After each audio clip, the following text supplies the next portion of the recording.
What is going on, everyone? Welcome to yet another Woski Live. How you all doing? Hope you're all doing fantastic. We got here as usual, of course, the co-host JF. What's up, JF? Andy, I'm doing extremely good. Today we have Reva on our show. I've been making a video about her. I've given her responses to our questions about the alt-right.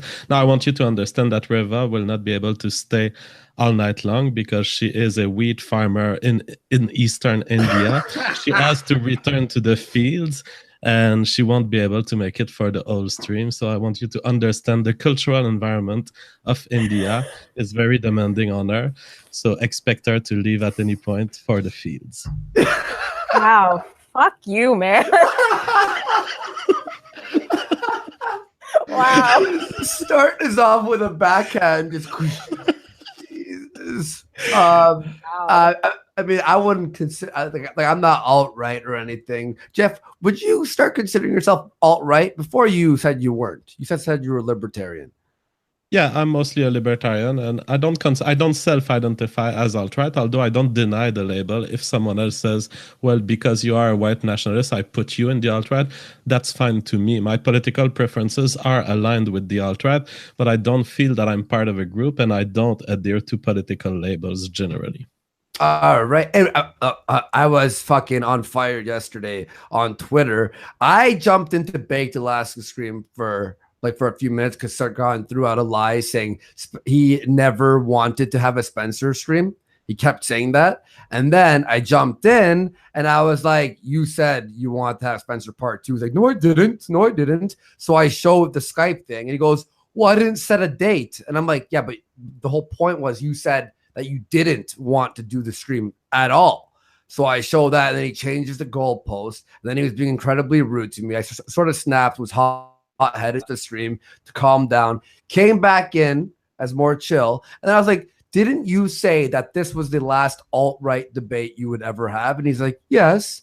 So I was like, do you see why I may have interpreted that statement as you are not doing the Spencer stream? He goes, I'll make an exception. And I was like, all right, well, cool, I guess. Well, see, he's accepted to make an exception, and he's gonna do the Sargon Spencer 2 debate. I'm so glad. Now it seems that you can't handle the Sargon. Earlier, I talked to him on V's channel, and I created a safe space for him to express his ideas. And it came out what his plan is for the white race. Oh, he wants the white race to be hyperbreeders who do not form an ethno-state, but instead they travel from country to country, inseminating as much women as possible. I pointed out that there's already a group trying this in the world, and it's the Jews. And so Sargon wants us to be second. He wants a second type of Jew, and they would be whites. White people, 3 parentheses on either side. There would be 4 parentheses to the traveling whites. So, yeah. So, sorry, it was Reva. Reva, all right. And your YouTube channel is BrownieWifOpns. No. Opinion. God damn it, JF. What? I succeeded at changing her name from Brownie with Opinion to Brownie Wife Opinions. Just with opinions. My God, I didn't think that would be so convoluted. Okay, with opinions. I get it. All right. And so nice to meet you, by the way. Yeah, you too. And you had made a video, just real fast. Toad McKinley threw us $2. Toad, go fuck yourself, all right, man? I've had enough of you. All his videos now are just clips of me being mean to him. He changed his username from the frog with just the glasses or some shit to a frog with like a Nazi hat because he hit 1488 subscribers. So Toad, I hope you're enjoying yourself. Everyone's Toad wrecked. But yeah, Areva, you made a video that was challenging the alt-right ideas or questions. It was questions about the alt-right ideas. Now, I'm not alt-right. I don't agree with a lot of things. And by the way, Demotivator Opinion, aka Tim, made a tweet saying I was defending racist people, racist thoughts yesterday, which I didn't go in and debate at all. I was just challenging Sargon on his lie.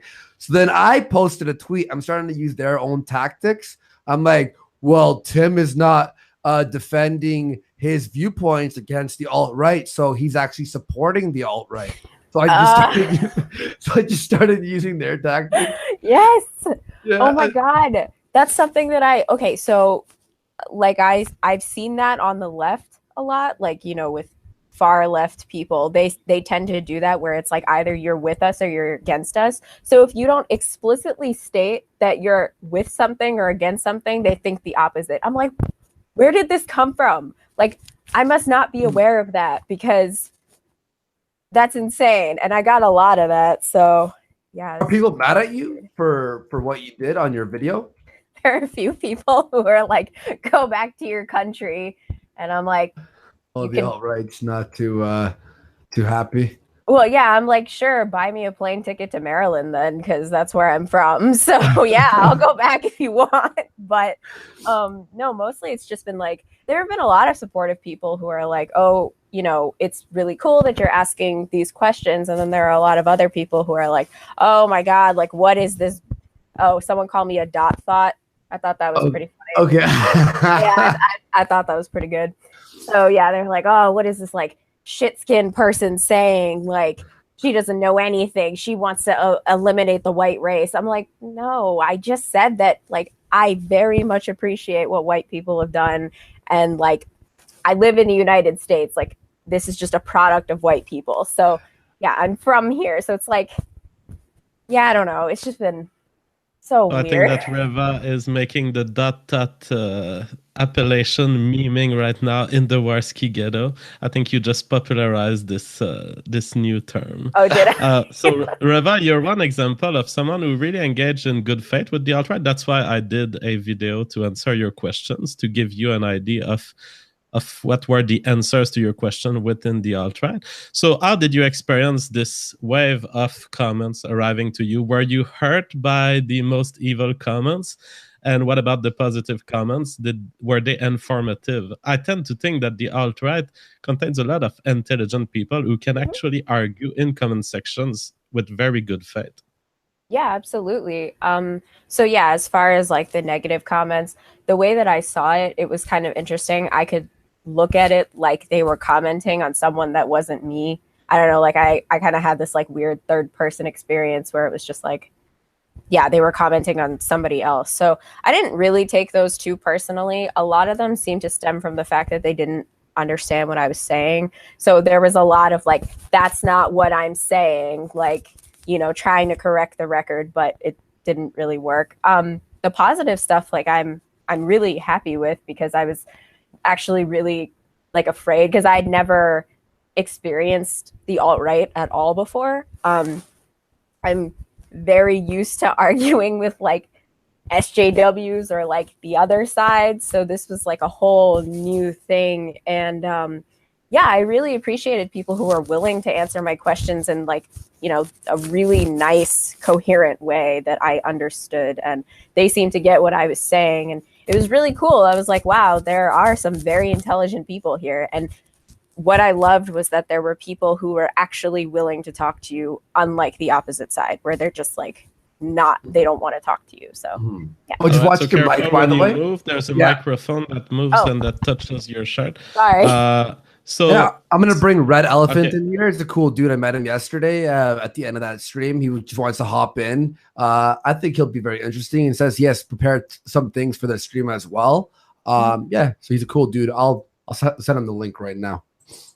Oh, and by the way, not to make him comfortable, but Sponge throws in €2. I'm sorry. Wait. Sorry. No, I'm just saying Sponge throws in €2 to say, I want this brownie to sit on my face. So that's positive, I guess, right? And King Kama says $10 and he wants for juicy mud flaps. Okay, guys, let's settle down here, right? The internet needs woman. Nice. I like Guys, that. I want you guys on the internet to understand. We've tested these women. They are ready for interactions with you. They are not dangerous. They will not pull something weird. They are just normal people, and you can interact with them. I know it will make you nervous, but you can face it. Now, concerning your position on the ethno-state, Reva, at first it was more like you were wondering what will be your place if an ethno-state shows up, or if the place you live in becomes an ethno-state. Now, at this point, while I've explained the fact that, well, there can be separation of multiple states from the US, and some areas can converge toward white ethno-state, other could be multicultural states. Suppose that you are in that situation. So there's a white ethno-state developed, there's a black ethno-state developed, and there's a multicultural ethno-state developed all at once from the breaking down of America. Would you want to join one of these? Well, I guess that actually, brings me to what my main point was. My whole argument was just like, so like my boyfriend and I were talking, and it was just like, I don't know if anybody else has felt like this, but there's almost like this impending sense of something is going to happen. I don't know. It's kind of weird, but whatever. It's just like, How so? What do you mean? Like what exactly? Like either some like sort of political turnover or something like that, just some sort of big explosion of some sort that would like destabilize a certain group of people or something like that. Just something big that would happen in the world that I don't know would possibly affect all of us. I'm not like a doomsday person or anything like that. It's just like it seems like tensions are rising and it's going to manifest itself in something someday. So just yeah. But so we were just like, well, what about people who, we're not immigrants. We're not people who partake in any other culture other than like American culture, like the things that we do. And, like we're pretty similar to our American peers or white American peers. So it's just like, where would we fit in? And I personally have absolutely no disagreements with the creation of an ethno-state at all. Like neither of us do. So we just wanted to get I wanted to get that out there. Was like, I don't disagree with the idea of an ethno-state. I just wanted to know like where people like me would stand on that. May I ask what race is your boyfriend? He's half white and half black. All right, cool. Yes. Yeah, JF, do you know what where she would stand? See, this is the reason, like, for me personally, I don't think, like, if people want an ethno state and it's in Florida, I think that's where Spencer wants his, like, for example, and it was just one area, like, I'm cool, I'm for liberty. If there's a certain group of people who want to do that, that's cool. Yeah. But then we have people who, like, I'm sure you're very well versed in American culture. You know I'd what like I mean? to think so. Yeah, exactly. Yeah. So we have someone like her who's the exception from an immigrant who comes here and tries like putting, the Muslim culture in America or something like that. So what do you think, Jeff? I think I would just try to frame the rules of the ethno-state so that I can kick her boyfriend and keep her. Jesus. But I'm just kidding. I ask him what he thinks. He's in the room and he's watching over there. He's just like, Jesus. I'm kidding. Yeah, people are saying on the chat the place where you fit is India. Now, I would agree that any country like the US that separates will have an obligation to find a solution for people like Reva, because she doesn't fit in India. That's the reality. It would take a lot of learning of Indian culture for her to fit back into India. And so, obviously, any state like the US that has been a multicultural state would have to have outs for people.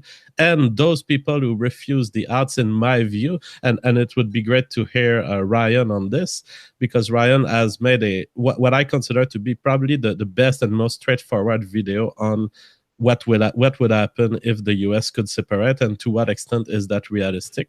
I think that there needs to be an out for everyone. Ryan, are you there? Yeah, I'm there. Yeah, I guess I would say like and all the realistic partitions I've seen and what I've done is it's basically just a small area that's the white ethno state and a black ethno state. I have no idea how many blacks really want an ethno state, really.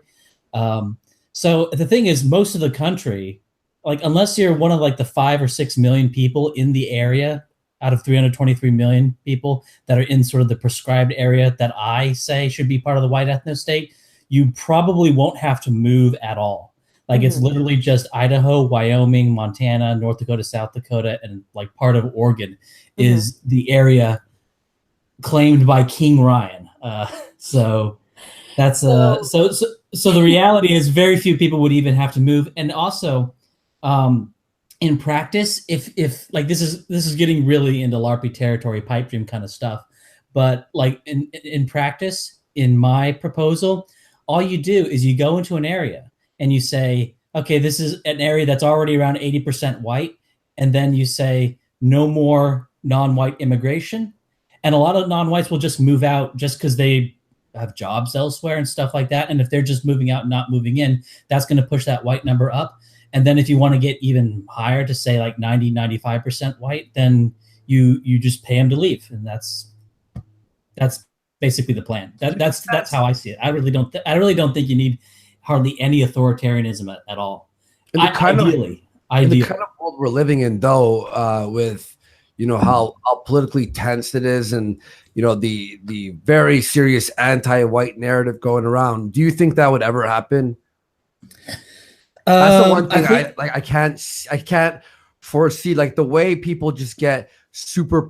I mean, look at like Black Panther, the movie that just came out. One bad review, and everyone's jumping on that reviewer saying he's racist for disliking a superhero movie, and it gave it a 3 out of 5.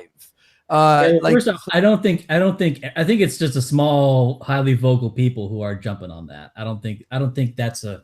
You think it's just a hype? I mean, it's all of Rotten Tomatoes, though. Like all of Rotten Tomatoes. In fact, one of the reviews on the blurbs of the positive reviews was Black Panthers matters. I was just like, ugh. We got Red Elephant here. What's up, man? What's up, man? Hey, How you doing? How you doing, man? Nice to see you.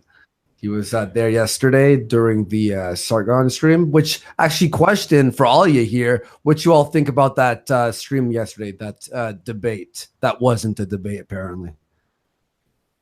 I'm so disappointed. I'm so disappointed by the Sargon. I mean, I'm not even disappointed. In fact, I knew that's the only way it could turn.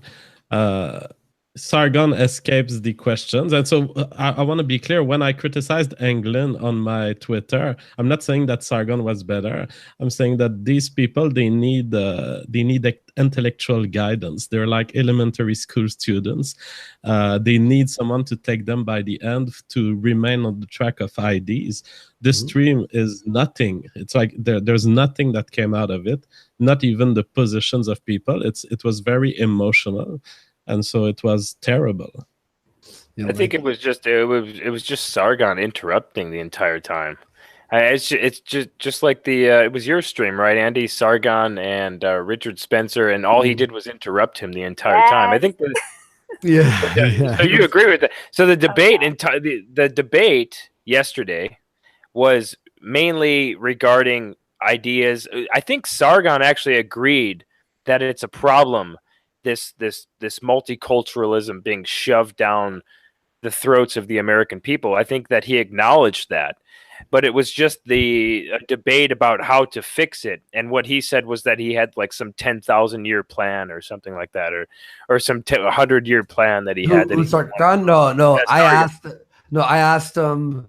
I'm like, hey man, what's your plan? He's like, I'm not gonna tell you. And then later, yes, I remember that. You saw that, yeah. And then Bate was like, "Can you give us an idea of when it's gonna happen?" Right. He said 2 decades, and we're like, "Well, tell us so we can start helping you to destroy the SJWs." Like, I'm down for ruining them. You know what I mean? And right. And sorry, so I keep getting your name. Rava. It's like Raven, but like. Rava. Yeah. I want to say Raven. What did you think about? First of all, what's your political position that you think that you hold, and then what did you think of the stream? So I guess I mean, I guess a lot. I know a lot of people don't really like this term, but I would say that I'm centrist. I'd like to think that I'm far more liberal than I am conservative. But the spectrum has been shifting like left for a really long time. So I guess most like if I stated my views and stuff, people would probably call me a racist and think that I was conservative or something like that. So You're I on would the right just say, stream. yeah. Just Here I am. Yeah, I would definitely say I'm like central because I believe in certain things. Like, I believe in like, yes, if you want an abortion, you should be able to have one. But then at the same time, I don't believe in like mass immigration or like illegal immigrants being, an acceptable thing. Yeah. All right.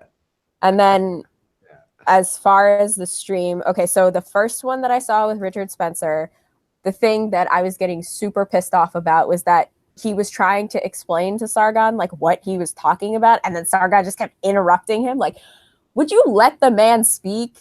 What is wrong with you? Like, you are asking him questions, so let him fucking talk. What are you talking about? And then yesterday, I laughed really hard when he was like, "Oh, I don't want to share it with you. I'm not going to tell you." It's like, so who is your who are you allying with here? Like, it's obviously not you guys. So like, who are you going to ask for help? I don't understand.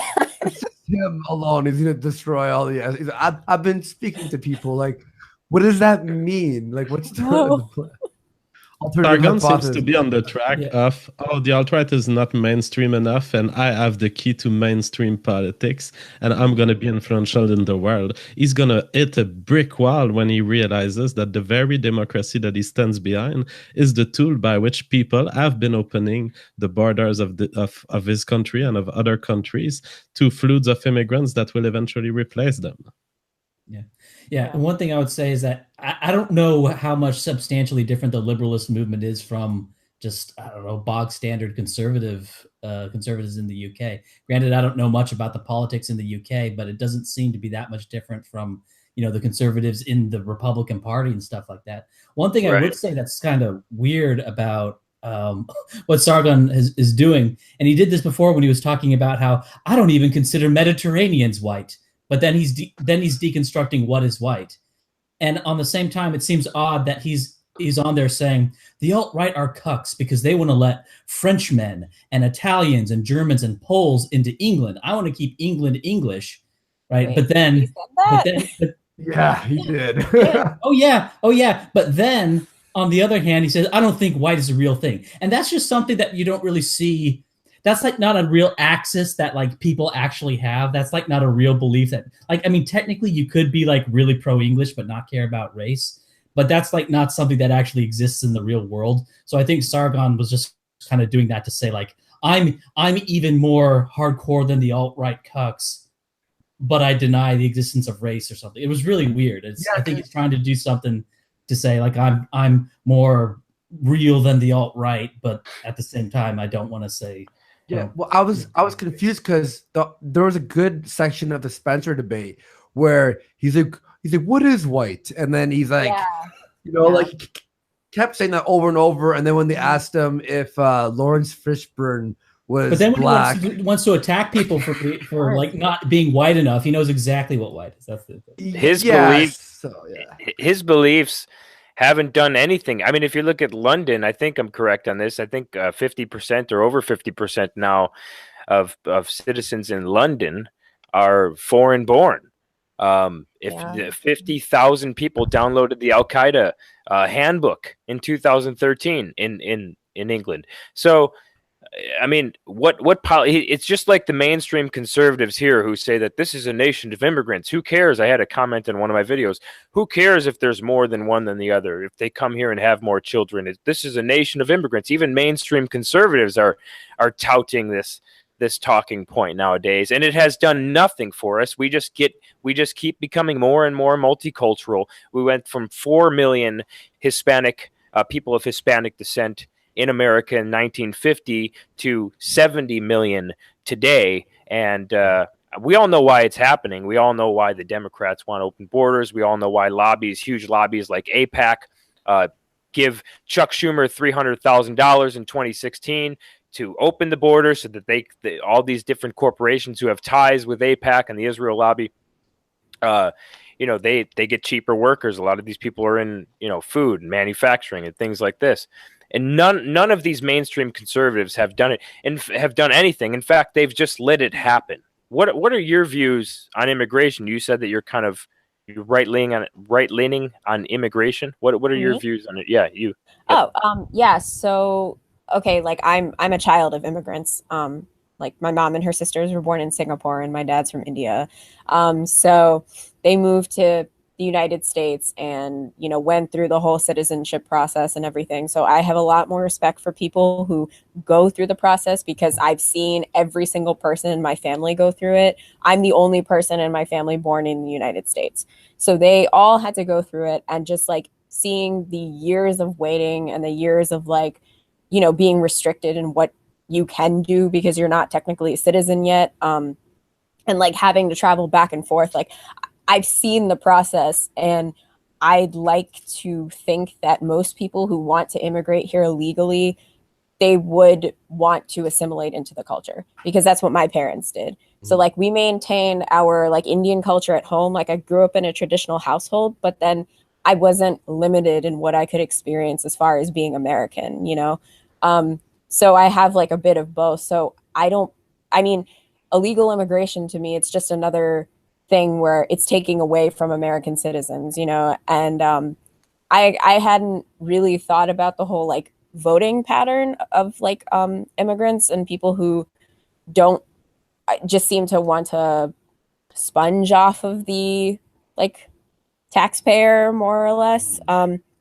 So yeah, Right. I don't agree with it. I don't think that if you're not productive in society, why are you here? You don't have any right to be here if you're not giving anything back and you're taking everything. So I mean, if an estimated 49%, this is according to Pew Research, 49% of legal immigrants have accepted one or more of the welfare programs, whether that be TANF, SNAP, WIC, any of these different welfare programs. So they are becoming public charges. And we see Ted Kennedy, and I don't know when your parents immigrated here. What year did they immigrate here? 92, I believe. So this would be probably, did they come through, do you know what type of program they came through? Did they come through diversity visa program? Did they come through in... I actually didn't. I have no idea about that. It's just like so. Well, Yeah, it would be after Reagan. It would be after Reagan gave amnesty, so Yeah. probably within one of those waves. But Yeah, I mean, if you look at, they're becoming public burdens. We don't in the 1800s when we were getting all these different immigrants here. People like to say, what does it say on the Statue of Liberty? We're a nation of immigrants. We only had about 30 million people here during those times. So we actually needed immigration here. And I think up 1930s, 1940s, we only had about 100 million people here. The truth of the matter is right now, 350 million people here in America. I think that it's time that we can be a little bit more selective with our immigration. A lot of people want a 10-year moratorium. I say only accept immigration from developed nations, aside from elite STEM professionals.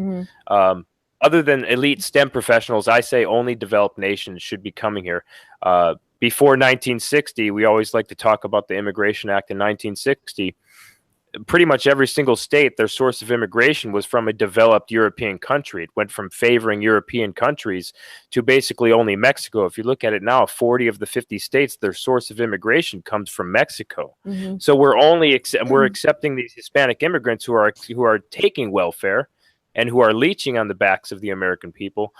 And I just think that a lot of people have a problem with that, whether they like to admit it or not. Right. And did you hear this? Okay. The red elephant is for elite STEM professionals. Now we can hear you. I couldn't understand that. Yeah, Elite one thing to STEM note professionals. about the welfare thing is that even like in the old days, like when you could take in a bunch of poor immigrants because there wasn't this big welfare net. Right.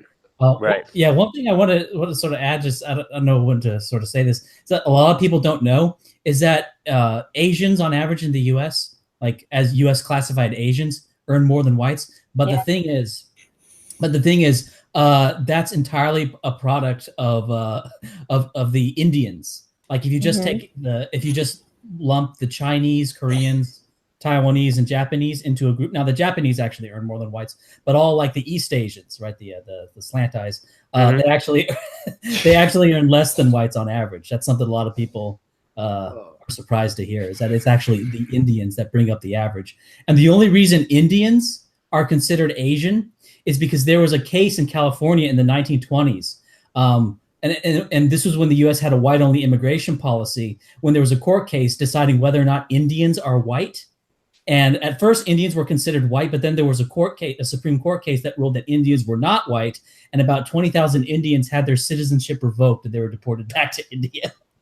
So that's actually why. Right. And actually, the charts that I saw, one of the charts that I was looking at, I think this was by Pew, they had Japanese and Koreans separate from Indians, who were all above white people of European descent on the income scale. But I think that when you dive into those statistics, you know, a lot of these different people, they have multiple, you know, more people living within the households. I think that chart was going by household income. So individual income could be, you know, a completely separate thing. Could still be higher. I don't know. Right. Yeah. But I don't. Now, through the super chat, we have just received from Karen Bins a different view of the ethno-state concerning who Reva could bring in. She says, you can live in the ethno-state if you get a Chad to knock you up. But you have to have a half-Pajit Chad to cock, because we aren't wasting a premium Chad on you. Wow. All right. Your boyfriend cannot come. And, oh, that is racist. I'm not reading this one. Watch out for your mic, Riva. Yeah. Damn it! Yeah. I don't know what to do. Yeah, no worries. I understand. And by the way, the communist mics are back, Andy.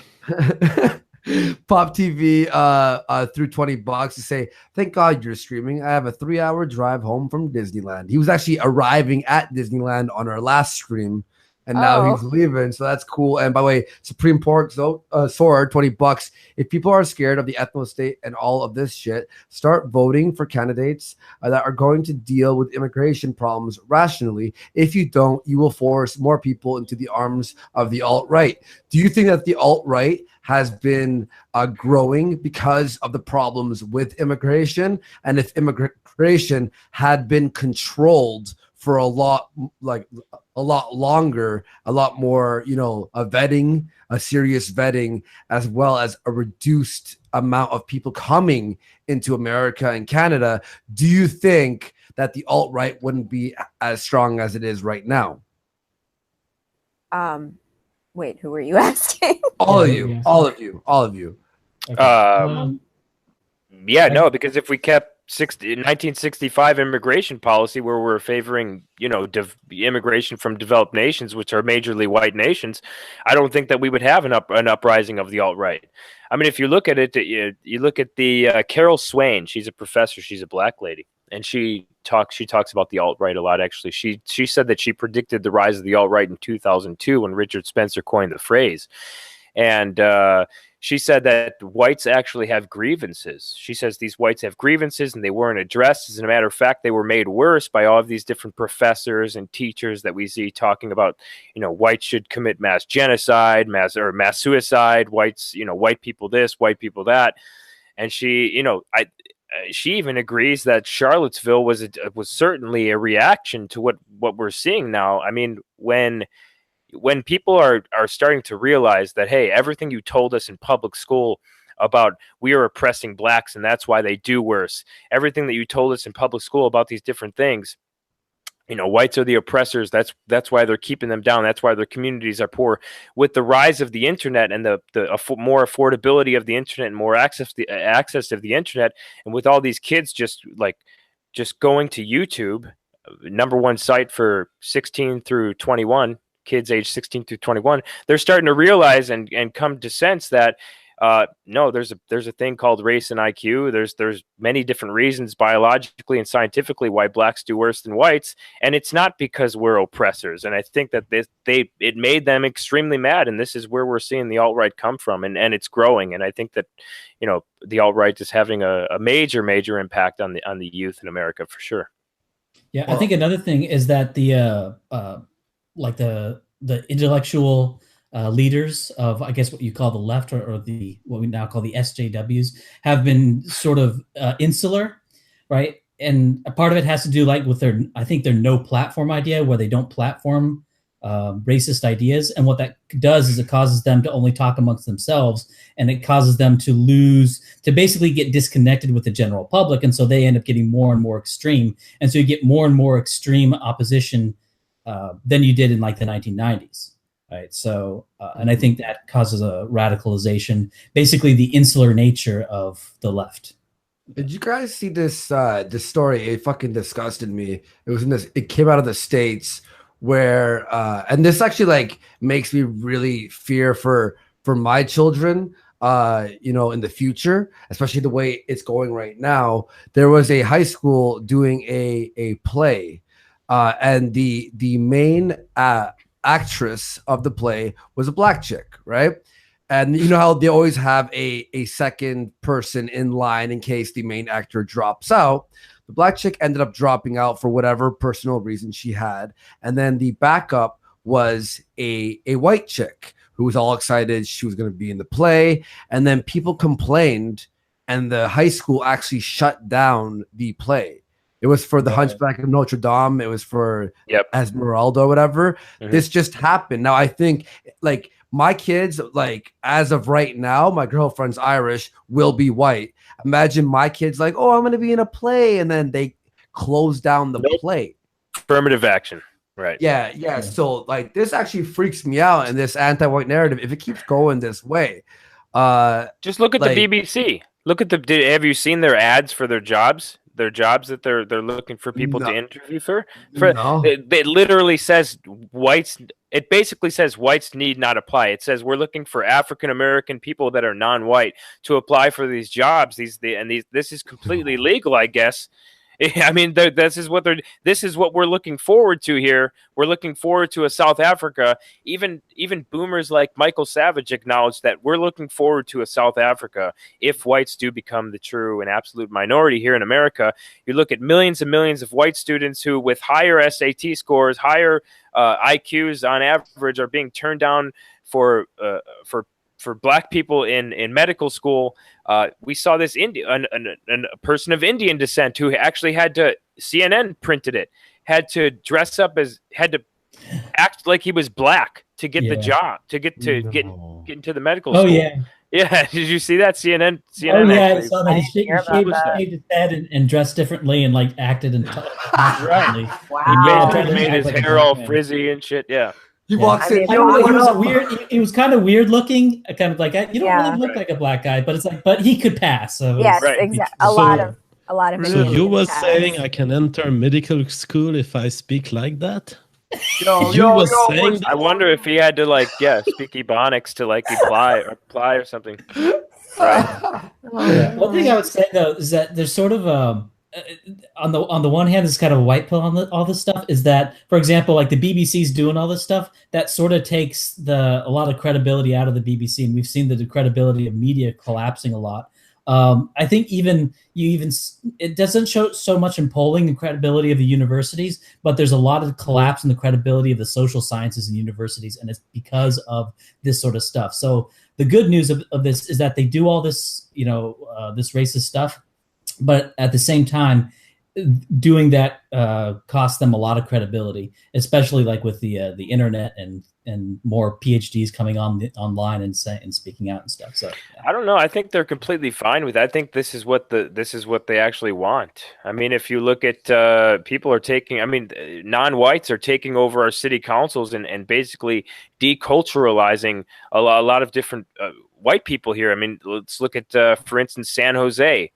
In San Jose, the city council, mostly non-white, with under threat from the Brown Berets, which is like a Hispanic nationalist group, decided to take the statue of Christopher Columbus out of their city council hall because they said he was white European, ethno, genocide or whatever.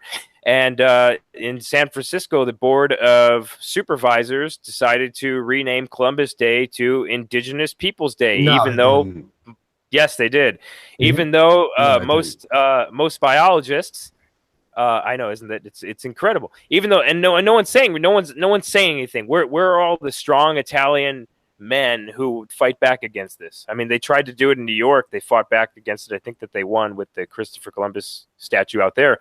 But most scientists say that these quote unquote indigenous people came over here through the Bering Land Bridge, so they're not even literally indigenous to this country anyway. Yeah, so I want to be careful with that, because then you could say like nobody's indigenous anywhere. Right. Well, the dinosaurs were here first, right? Yeah. So we have a super chat asking Ryan, you were supposed to correct Sargon on civil rights movements. Oh, that's what. Well, I don't know if supposed to, but I wanted to. Like, he was talking about how, for example, the civil rights movement was like the full expression of the founders' intent, and I was just thinking that's just kind of crazy, given how the founders at the very time had no problem with laws against race mixing and laws against segregation, even at the time. That basically the founders, their very first Immigration Act was a white only immigration act. So when people like try to come in here and like appeal to the founders, the founders were amazing, but they're just cherry picking, right? And I think it's almost sort of like how you cherry pick out of a religious text. Oh, I don't like these verses, I like these verses. And Sargon was sort of talking about the Civil Rights Act, sort of portraying it as a way of undoing oppression that was being done to blacks. But really, like, one thing I've always said is that, like, being segregated from another group of people, like, that's not something that's inherently oppressive. It's not immediately oppressive. And the areas that were given over to blacks were not designated like as ghettos. Like, they weren't inherently ghettos. They just became that way, right? Like, Detroit is not designated a ghetto, but it just became that way. So, and also, like, the people who are like who are actually oppressed tend to want separation. They tend to want separation from other groups if they're actually oppressed. If they're saying, "Oh, I'm oppressed and I want, to be closer to whites. Like, I want more integration. I want access to white spaces because I'm oppressed by them."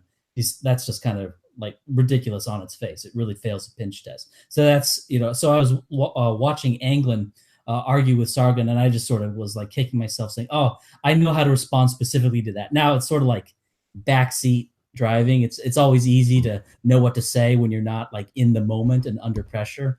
But that's just sort of how I was going with that. Do you think that the Andrew Anglin's viewpoint is like a little bit too extreme? Well, here's a problem. I don't know what Andrew Anglin's viewpoint is at this point. Well, his viewpoint was to literally. Well, he's not a Hitlerite anymore. He's not a fan of Hitler anymore. Not Hitlerite. However, he wants, which by the way, really funny. Just sidebar, when Sargon said that Hitler wasn't a bad guy. I'm like, Sargon. He was like, he liked dogs and he didn't smoke. I'm like, I'm pretty sure you could be a bad guy by doing other shit than not smoking. And like, and look at all these pictures of him smiling. How could that be a bad guy? No, Andrew's idea was to round up everyone who's not white and send them back to other countries.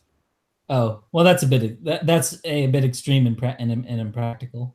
So yeah, I guess that was like that's who I was basically responding to, was people who would do something like that, where it's like, well, okay, where are you going to send me to?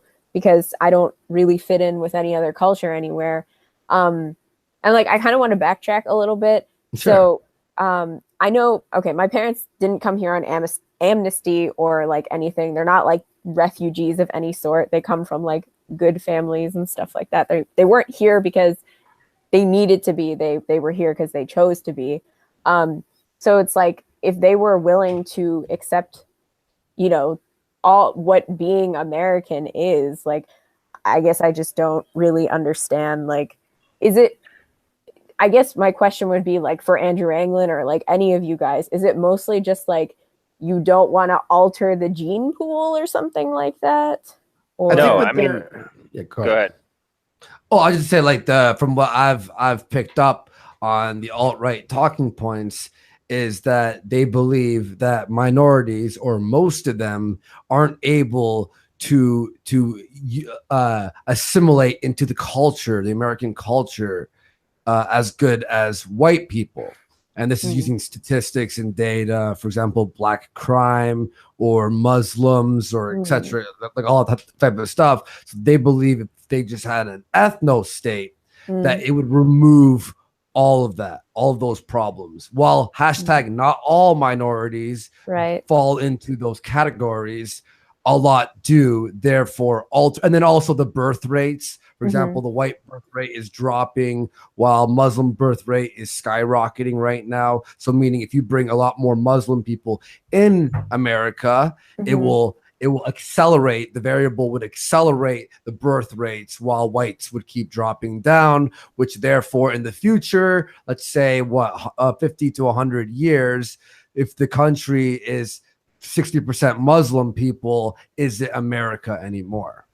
That's fair. Right. And I guess like it's mostly so like my whole argument was based on people who were willing to assimilate. Like, you know, JF brought up like, he's like, you can't take someone from somewhere and then just drop them in like a country and expect them to willingly assimilate to the culture. So I was talking about like people who came here willingly and like were like, hey, I want to be a part of this. This seems really cool. I guess it just like, how does that differ from, you know, someone who's white, I guess. I don't know. Like, I just. Well, I could say, I would say that, like, I look at, I mean, this may seem sort of weird, but I look at the idea of having a explicitly white country, a country for whites on the planet, kind of like Israel. Okay. Like Israel, it's like the state for Jews. Like if some country, something's real, you know, let's say for what, you know, inconceivable now, but that France, you know, gets really anti-Jewish and starts to like, you know, do shit to Jews, they can all go to Israel, right? And so I sort of look at it like, for example, the whites in South Africa, like why aren't all the whites in South Africa granted immediate refugee status by all the majority white countries? And the reason is, even though they're majority white, they're not really, you know, an explicit white ethno-state in the way Israel is a Jewish ethno-state. And that's sort of the idea of like the white country somewhere on the planet. And the thing is, you could say, well, why not just have like, you know, I'm a 120 IQ Indian. I'm going to be a great asset to, you know, whatever country I'm in. And that may be true. And for most of the world, that's fine. But we're not talking about the white ethno-state taking over the world. We're talking about a territorial set aside. So. Oh, yeah. I mean, I never. Yeah. Would you, how do you pronounce your name again? Rewa? What is Reva. It? Reva? No one's going to get it. Right. Reva. Would you agree that we are better off? Would you agree that this country is better off as far as safety, as far as economics go, as far as everything else goes, if the majority of the country does remain white? Would you consider that to be true, or you don't think so? Oh, yeah. I mean, like, you know, people are probably going to call me like, you know, our girl. Well, who cares? Who cares? who cares what they call you? Our girl slash. I'm trying to think of like an Uncle Pajit or something like that, but you know, I really enjoy being in white society because yes, I feel safer. I mean, like just looking around at like, you know, where we live, it's like, yes, generally areas that are populated by more white people tend to be better. So no, I would never want like. Why do you think that is? In my opinion, it's white culture. Like, you know, that was my whole argument was like, I've seen like in the projects, the like what happens when black culture, like, you know, from the hood gets passed down, you know? Yeah, Chicago or like Detroit or something. Yeah, Baltimore. Detroit. Yeah, for sure. I went to school like 5 minutes outside of Baltimore. So it's like, you know, but I guess, I mean, that's kind of a hard question because it just seems like most white people, they want. Well, if you look at the state of Vermont, it's basically an ethno state. It's pretty much 95% white. I think the last statistics that I looked at, it's also the safest state in America. Yeah, right. I wouldn't call it an ethno state. I would call it a state that happens to be very white. No. Whatever. I mean, it's So, it's basically all white. I mean, if you look at the intentional murders in 2016. This is from FBI crime statistics. They had a total of 17,250. 8,970 of them were by black people. 4,000, almost 5,000, 4,975 were, they labeled them as Hispanic, and then 3,000 were white. If you look at the overall statistics of intentional murders, sorry, go ahead. I think she agrees on all this. Yeah, I mean, if you look at the overall statistics of intentional murders, without those two demographics, we would line up with a country like Norway as far as the murder rate goes, 0.5 per 100,000 or something like that. Oh, so you agree with that then? Yeah, I absolutely agree. So yeah, I mean, I don't know if maybe because the fact that firearms, like being able to own firearms, is like something that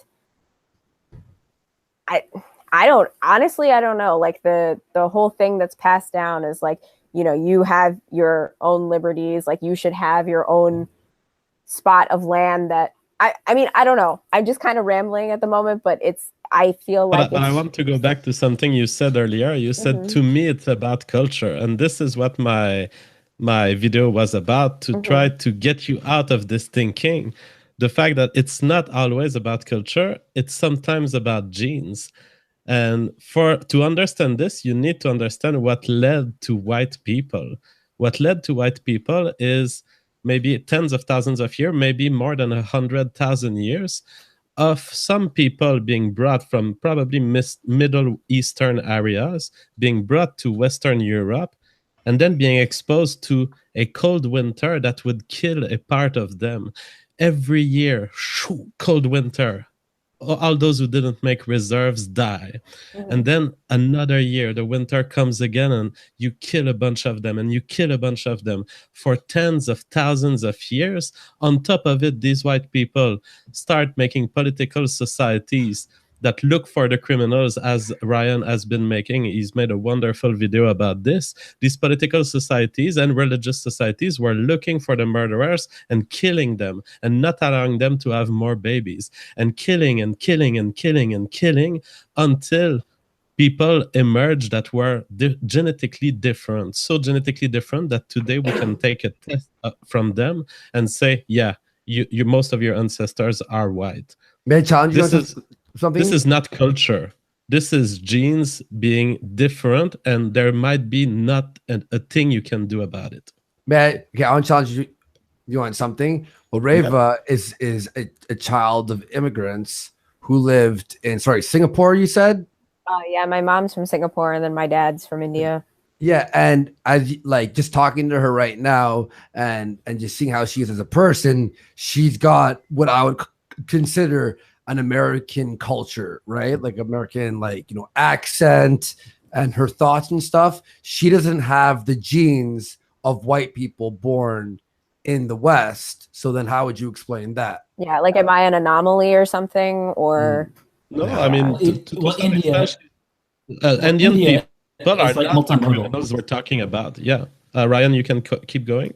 Yeah, India is multimodal. Like, well, first off, I don't think the idea of India as a country, like, frankly, from like a genetic and perhaps even a historical standpoint, the idea of a unified Europe makes more sense than the idea of a unified India. So, like, there is no Indian IQ. There is no Indian race. Like, well, yeah, I suppose so, because it's like massively, it's massively multimodal, and like there's no even distribution on the IQ bell curve. So, like, I don't know exactly, but like there's like groups in India like contain breeding populations with like an average IQ of like 120.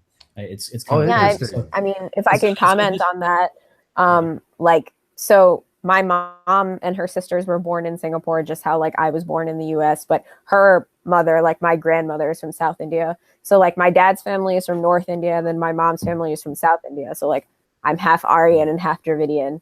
So it's like, if you look at the culture and like population of Northern India, generally, like just from my experience, it's like I don't know if this is an actual I mean, you know, I haven't completely decided if I agree with this or not, but the IQ of them seems to be a bit lower than people in the South. So, yeah, I mean, and you're right. It's like a completely multi-ethnic society. It's like saying, like, I can't really say that China is just China.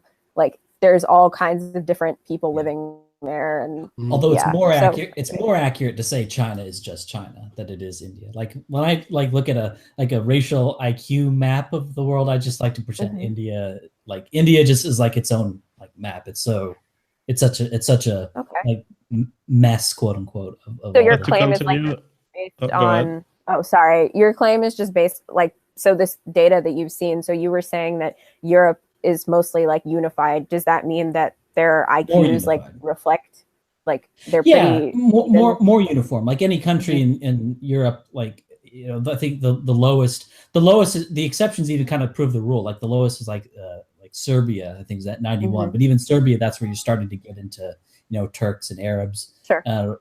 So like, but the thing is, if you especially if you go Northern Europe, like it all really centers around like the high 90s. Like Russia, I think is average 97 based on Lynn's latest data. Spain's like 98, Britain's like 99 for the whites. I think Norway's like 101.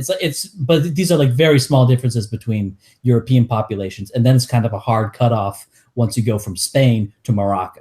You know, so. For sure. Now, to finish my answer to Andy before we move to super chats, no, Reva is not that much of an outlier in the sense that she comes from a country that has already higher IQ to start with on the average level than some African countries first. Secondly, her parents passed through the immigration process, which is a selector for IQ. So it's not particularly surprising that an intelligent person like Reva would emerge from that process.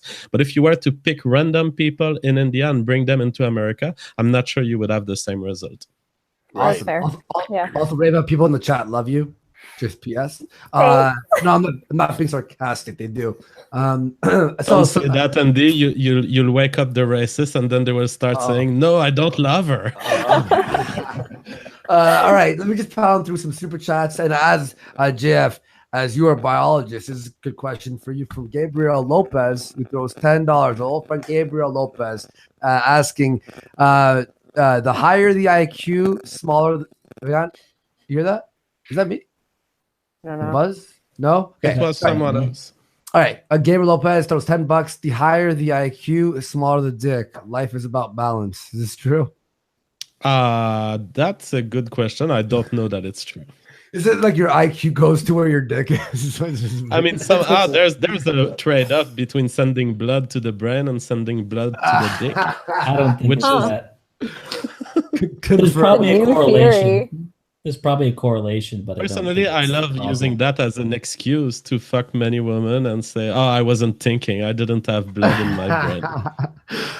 We got Tom Siskiewicz. Sorry, I butchered your last name there. $5. I'm a Polish immigrant in the U.S. since 1989. My wife is Chinese. We don't have children. We both support the alt-right, including Andrew Anglin. That's very interesting. Andrew M threw $10 saying allowing slavery was the worst mistake in U.S. history. The Civil Rights Movement and the Immigration Act of 1965 would have not happened. The U.S. would have likely been an ethno state if it never had any slaves. Comments about that? Anyone? They were stupid businessmen. They were stupid businessmen for sure. I mean, they had to. I think even Jordan Peterson mentioned this. They had to raise them from children, the slaves, right? Instead of just doing something like what we did with the Chinese and the railroads. I mean, it turned out wrong. I think slavery only made up 5% of the economy anyway. So all these people talking about, America was built off the backs of slaves and you're rich because, cotton revenue. Yeah, here's another thing. Another thing people don't realize is that the value of cereals, the value of grains, was like almost twice as that of the value of cotton in the U.S. King cotton is a total myth. In fact, the value of agriculture in the states that were part of the Union was actually more valuable than the agriculture in the states that became the Confederacy. That's right. A lot of people don't know. North freemen, right? The industry, freemen creating industry. The North was just better at like everything. Like the Right. South was not better at agriculture. Like the North was just better, right? So And also we have a That's question nice. about the studio. I've mentioned this a few times from Charlie, $20 says, when is the new sign and studio redesign coming? Also, please consider publishing a stream schedule. You would hit #1 trending every time if you gave more than 45 minutes notice of a stream. You and JF rule. JF, please notice me. Chris is coming in Tuesday. The sign's in, and he's doing the full design on Tuesday. So Tuesday we are not doing a show. JF, maybe possibly tomorrow we'll do a show if we can find some good shows if you're available. But I know Wednesday confirmed Halsey, the Jewish conservative, Enoch. versus Enoch. Oh my God. Oh, yeah. man, that's gonna be great. That's gonna be what time did we set that? And you know what? Man. You are right. Now that Chris has sent us the schedule for this week, JF and I will talk and figure out where we'll publish the confirmed schedules. And then if JF and I don't have a show on a certain day, but we're both available and we're up for doing a show, maybe we'll do a call-in show or see who's up for a talk. So maybe let's not do a show until Wednesday because it's going to be the big one. And then maybe let's do a show later in the week, maybe call in or some other guest. Why do we the Wednesday show will be the Saint Valentin Massacre. Yeah, sounds. Or maybe tomorrow. I mean, if you're available tomorrow, maybe a call-in show. People have been Call-in asking show me. tomorrow. I'm up for it, but I would start at 8:30 p.m. Not a problem. I'm down for a later show there. Okay. And we'll do just a couple more. ALKSDIJF. Oh my God, your name's ridiculous. Thank you for the $10. Have you considered reaching out to people like Travis Patron or George Hutchinson to talk about Canadian nationalism? Not everyone has bought into the idea of the Great Northern Caliphate. Oh, some people want to challenge me on the Great Northern Caliphate. I'm up for it. Anyone? All right, yo, let's figure that out, man. And then Truth Demon, $10. If you like to bring on an MRA personality, I strongly recommend Dr. Paul Elam. Romantic love has become one of the most anti-human exploitations of human biology to ever darken our species. And Jeff, I agree. So we should definitely do an episode about that. And quickly, critique the culture, which is in the chat. Says Andy, he emailed me. If you give me a chance to explain a libertarian ethno-nationalism, I can come on. I have a mic and a perfect setup. I promise to be respectful and bring good ideas. I believe JF would really like to hear my arguments as he identifies as a libertarian. What do you think? Yeah, we can get him on at any point. Yeah, I can just send him a link now. I mean, we'd have to I'll step back because there's a lot of people in the chat and I don't want it to be too much. But by the way, I wanted to ask Arefa, was there any other questions that you had brought up in your video that you and JF can discuss, or do you I don't know. Actually, I got to the end of JF's video when he was asking me questions and also explaining his point of view. I agree. My response video, basically the last 45 minutes was just me going yes, I agree. I don't have Our girl. I don't have any claim to you know what that means, right? What? You know what that means? Our girl or our girl?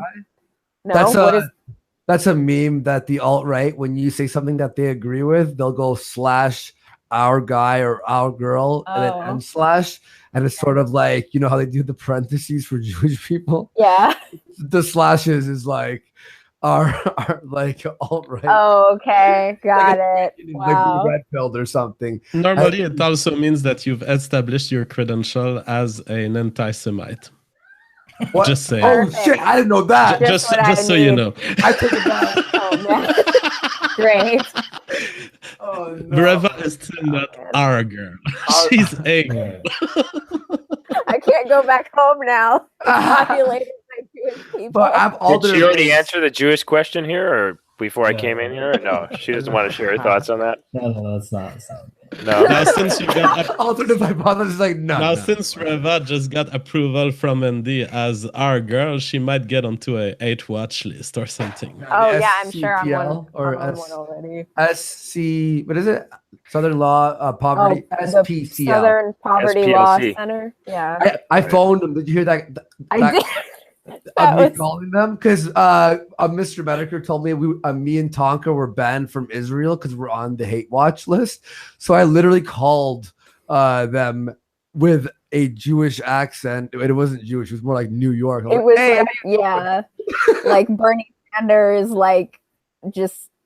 Oh Yeah. my God. Yeah, we're not banned from Israel though. Apparently, she's like, we don't have the jurisdiction for that. I'm like, so what you're telling me is that we're not banned from it.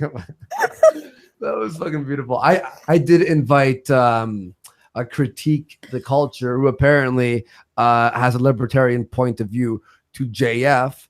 But yeah, so you agreed with a lot what JF had to say. Yeah, mostly yes. I feel like I still need to do a lot of research as far as like genes related to IQ and like, you know, if race, IQ, culture, all of that is just like tied into one. So yeah, I mean, I personally have to do some more research, but what was that? Someone's thing. That's Oh, okay. fucking alternative hypothesis running out of his That's room not right me. now. That's not me. If you're enjoying the stream, hit like, help support the show. Wait, Yeah. Ryan lives in a physical room. I thought he was just a mind floating into the Ethereum of the internet. Yeah, I used to have a face, not anymore. By the way, alternative hypothesis, Ryan. I saw an old video you made in 2012. Jeez. Oh no, here we go. You said that Minecraft is the destruction of the Western civilization. I don't know why everybody is like obsessed with that old video. Like, if I had known so many people would watch that video, I would have taken it down. I can't take it down now. It's too out there now. Dude, I was dying. I was gut laughing while I was washing dishes. I didn't know it was an old video. I'm like, what the fuck? Well, it's not. I don't know. I mean, the point is sort of that like. It's just a general point made in a hyperbolic way. Is people they're putting their effort into video games as opposed to real stuff. Like I got your point of view, man. That's funny though. I know V went after it, and then he's on Kumite, and I'm like, you do know Ryan made that video in 2012? He's like, oh really? And he thought you recently made it. Yeah. We have Critique Culture here. What's some? Oh, he's gone. All right. Oh, okay. We might have scared him there. It's always spelled Minecraft, but MEIN. Minecraft. That's good. What was I it like saying? that. I like that a lot. A critique should be here in a second, hopefully. Oh, I wanted to say that the Colin show that you guys had was probably one of the best things I've ever heard in my life. Yeah. We were super impressed with the guy on like the troll with the flute who would only reply right flutist. Yes. We're like, wow, that's the next level shit. I asked him about the JQ. People who were interested, Chronos clip this. Oh, Red Elephant, your mic's being a little bit. Let me. Yeah, no worries. You could just fix your mic there. I asked him about the JQ, and he's like, and I'm like, ooh, I don't want that offensive language on the show. Yeah. And then he starts playing the Fuck, and JF held his laugh the entire time and was being serious. JF, man. I say call-in show tomorrow. Let's have some lulls before the Wednesday show, which is going to be oof. And yeah, Critique the Culture. You hear, man? Do you hear us? Yeah. Yeah. Can you hear me? Yeah. I'll boost your mic up a little bit, and you're echoing as well, by the way.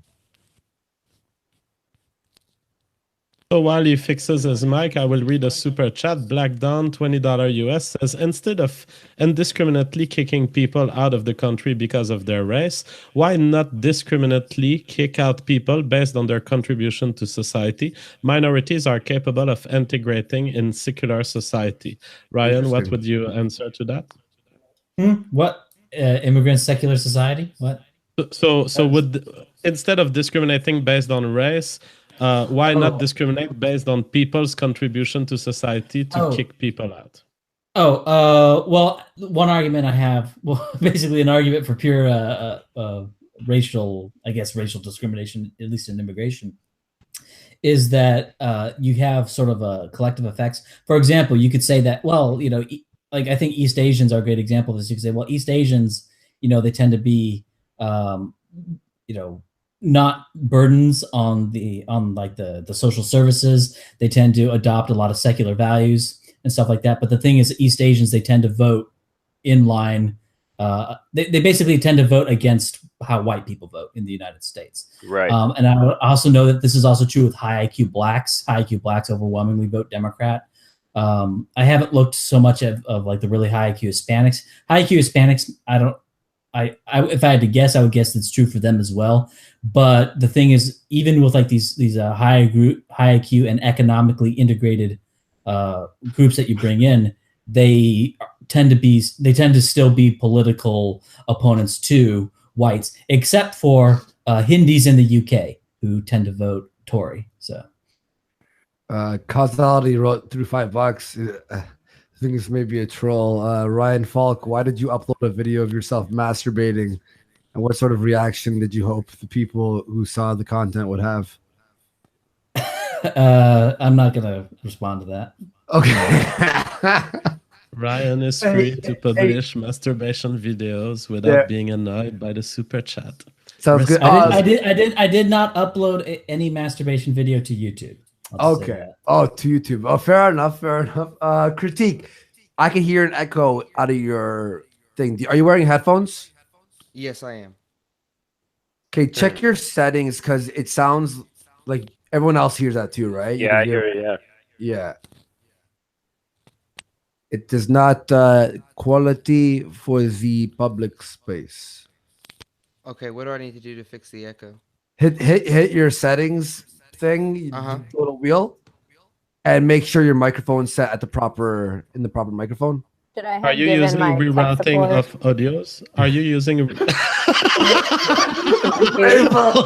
Yes, in the echo, I'm rerouting the audio. Okay, so are you rerouting through Voicemeter? If so, you can remove the line that leads the Google Hangout to be directed to B1 or B2. Okay.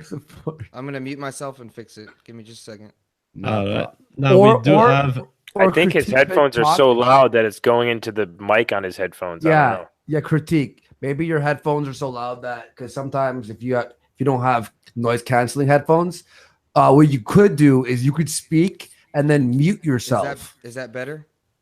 Hello? No. Here's what you do. You talk and then mute yourself, okay? Yeah, that'll work. That'll work. Sure. Yeah, bring up your point then. Okay, my point is, well, first of all, it's nice to meet you guys. I listen to you every day, so it's really cool to get to talk to you. And JF too. I have a lot of respect for both of you guys for what you guys are doing and how you're, developing the public space to shift into a better direction. Red Elephant, hi, it's nice to meet you too. I follow you on Facebook. I love everything that you do, man. Alternative Hypothesis, you're a great YouTuber and you're criminally unsubscribed. And then the lady, it's very nice to meet you too. I hope that everyone shows you nothing but respect tonight. You deserve it. As a developing mind in the public space, I would call it, after JF. But basically, my entire argument, and I won't take up too much of y'all's time, but basically, my entire argument comes from a libertarian perspective, and what it is, this country, it started off a certain way, and it's developed to be a certain way, and things are getting to the very far extremes right now, and it's because a lot of change is needed. And basically, from a libertarian perspective, a part of that perspective is the freedom of association. And so all of Sargon's arguments, and I really think it's, you know what I mean? I think the alt-right should be debating themselves right now because there's such a political divide in it. For it to be a group that's going to work and have purpose and be successful, it needs to get its the little tedious political things that aren't, unified amongst the alt-right. They need to get those worked out. So I mean, yes, arguing with Sargon and all these other people, you know, to me he's a useful idiot because he's helping red pill people from the far left, you know, and then in anything that's going to shift them further to the right, you might be an Andy Worski, or you might be a JF, you might be the girl that's on our, you know, stream tonight. So anyone that's going to get someone thinking in these ways, if you could just call that a useful idiot, you can call it whatever you want to, but he's doing that. And to be arguing with him versus arguing with ourselves and getting these things mixed up, I'll just break it down to the two things that need to change and an ethno state can be formed without violence and the same political ways that they were enacted. The Jim Crow era, those laws need to be put back in place, the legal segregation, and that has to do with libertarian ideas of the freedom of Right. association, because you are free to associate with people and you're free not to associate with people under a That's libertarian true. state. Yeah. So I if you think give these rights back to the people, they'll choose to do whatever they want to. If she wants to live in an area that she thinks, you know, should be multicultural, that's fine by me. I don't care. I don't care if anybody does. But if whites want to get together and say, hey, this is our area where we're protected around the world, people, other white people can come, pan Europeans, however it's decided, it comes down to the principles, and that's what Sargon's arguing so much about. You know what Andrew would call the logistics. That is a discussion later. Right now, we need to get our political ideas in line, which, as far as libertarianism, is the non-aggression principle. So we're not aggressing on people to turn laws back to where we give them a choice to either associate with each other or not associate with each other. And then the other part of that is property rights. You know what I'm saying? You have the right of the property that you own to sell it to whoever you want to, and that's giving that back to the people. If white people want to form a community or a state or however far up it goes, they will own property and they can hire people in that property. They can rent or choose to live and have people live in that property. There are millions of people across the United States, millions of white people, millions of Indian people, millions of Chinese and other races who are longing for a community that they can call their own, that belongs to their people, because the decisions of that community will affect their people.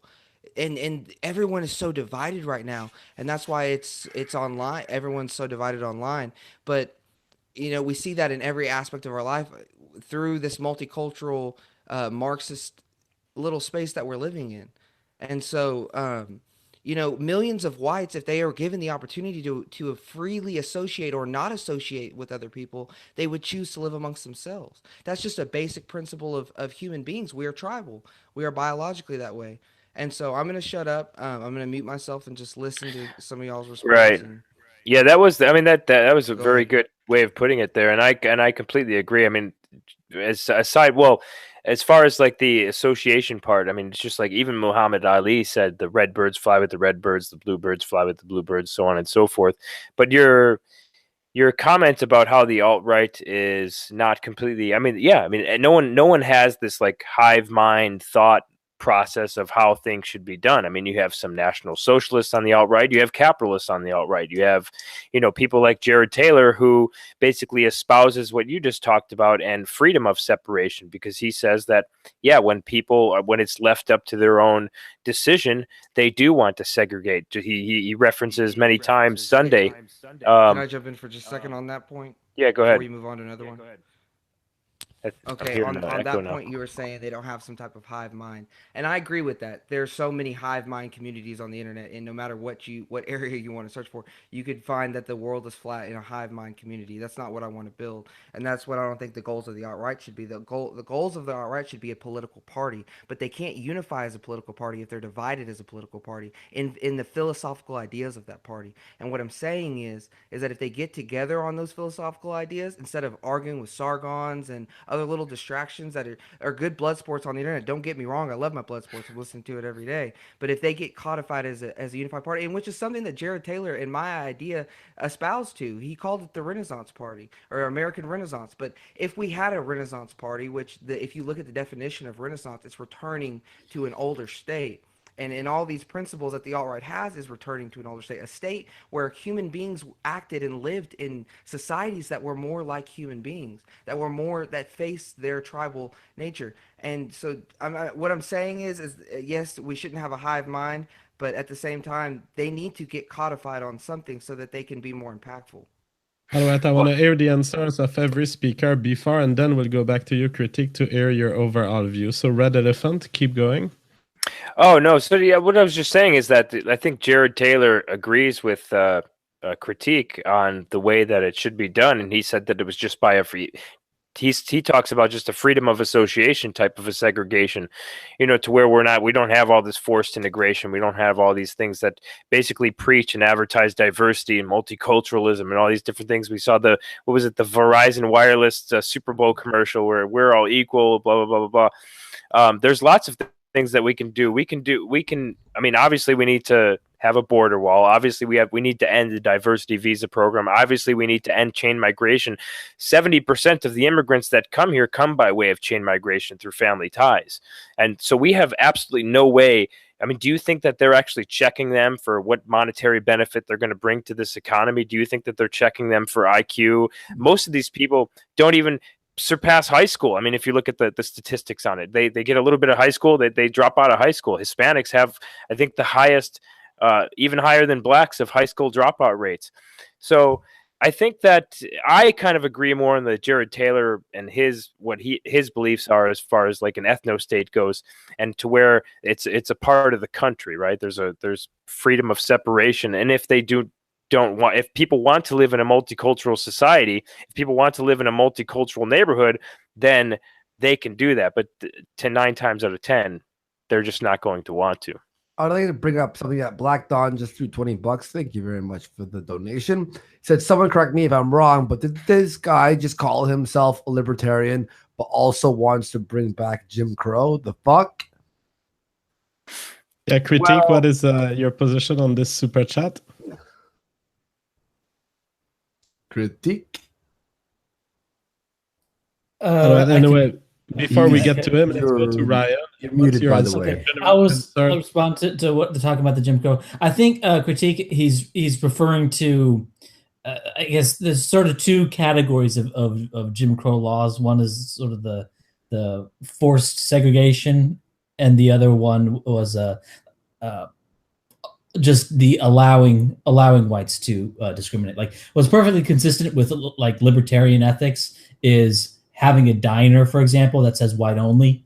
But when you go from having a diner to having, say, like state public services that are white only, that would be a violation, because that's part of.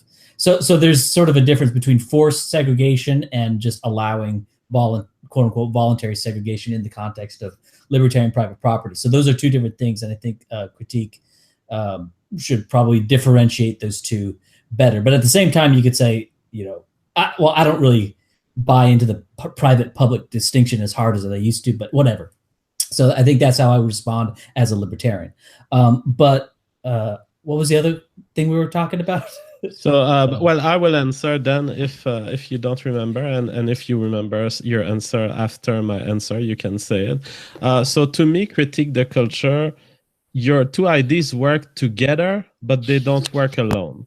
So if you are going for a libertarian type of segregation, of allowing segregation, that might work. You might create communities that are white, communities that are black, communities that are multicultural, and everyone pays the price of their choices, and that's fine. But this would only work in a libertarian state. As long as you have a democratic control of a mass of people that can influence elections, your little white community will be crushed by the democratic vote of black people around them and multicultural people around them. So it's not a solution as long as you allow democratic choice to pump resources from you. Critique. Your mic is like fucking painful, dude. Yeah, don't forget to mute it. So to me, the principle of allowing people to segregate doesn't work, because it doesn't allow the white society to isolate itself from the violent democratic overtake of their individual rights. Now, if you're in a libertarian state, it's true that it works, but you're putting 2 steps ahead of you when we don't even know how to take the first step. So I would like to hear you on my critique, and then we will hear Reva on your question. Okay, so his phone died, so I guess we can hear Reva first. Yeah, so I have 2 points actually. So the first one is something that I've noticed is like, he kept saying like, oh, the alt-right like needs to join together. But what I do respect about them is the fact that when you ask them what their goal is, and like a lot of them will tell you like the preservation of the white race, that seems like a realistic goal. And it's like almost refreshing to hear versus like you ask somebody all the way on the left, you're like, okay, so you're against racism, but what is your ultimate goal here? Like, what do you want to do? And completely getting rid of racism or completely getting rid of sexism or something like that, those aren't realistic goals. So I kind of like really appreciate the fact that there's like a goal that can be pointed to and possibly, realized at some point. The second thing is that actually this is something that someone asked me, especially about segregation and just like, I guess, separating ethnicities. With that, so like how Ryan was saying that there's almost like a 2-pronged thing as far as segregation and like Jim Crow. The way that I look at it is like, okay, so there's the law, which is like, okay, so these 2 entities will be separate, but then there's also the feelings that come with it, where like you have feelings of xenophobia or you have feelings that like you're superior to the other people. So I guess my question or like comment would just be like, how would you even address that? Or would you just be like, oh, we're all equal, but we're just like, are we going to do the separate but equal thing? Or like, I don't know, what are your guys' thoughts on that? I don't think separate. I don't know why people say separate but equal, because separate is never like things that are separate are never equal. Mhm. And I don't know why I don't like, yeah, I think the term separate but equal is stupid, because one, I don't think equal is something to be strived to. And I don't think and things that are different are never the same. So, Right. Sure. Yep. Oh, sorry. I just wanted to bring up a critique of people who are identitarians. The Virgin Mary 420 throws $10 saying, imagine waking up and the first thing you think about is race. You identitarians are losers. All you do is cry about race. Don't you have anything else? Your race is last. Your mind is first. Losers. What you all say about that? Not an Personally, argument. race is not an obsession of mine. I see Yeah. race as a good way to publicly speak about all sorts of things. And we end up talking about liberty, about intelligence. We end up talking about everything that affects your life. We do it through race because it's a popular subject right now. But the reason people are fixing on the idea of race is that there are movement of dissociations within Western culture. There are Western people who say, I look at the society around me and that's not what I wanted. I did not consent to this. And race will be a necessary identifier when a solution comes. Right. One thing I would say, like the original term, the original meaning of idiot in ancient Greece was somebody who was not involved in public discourse.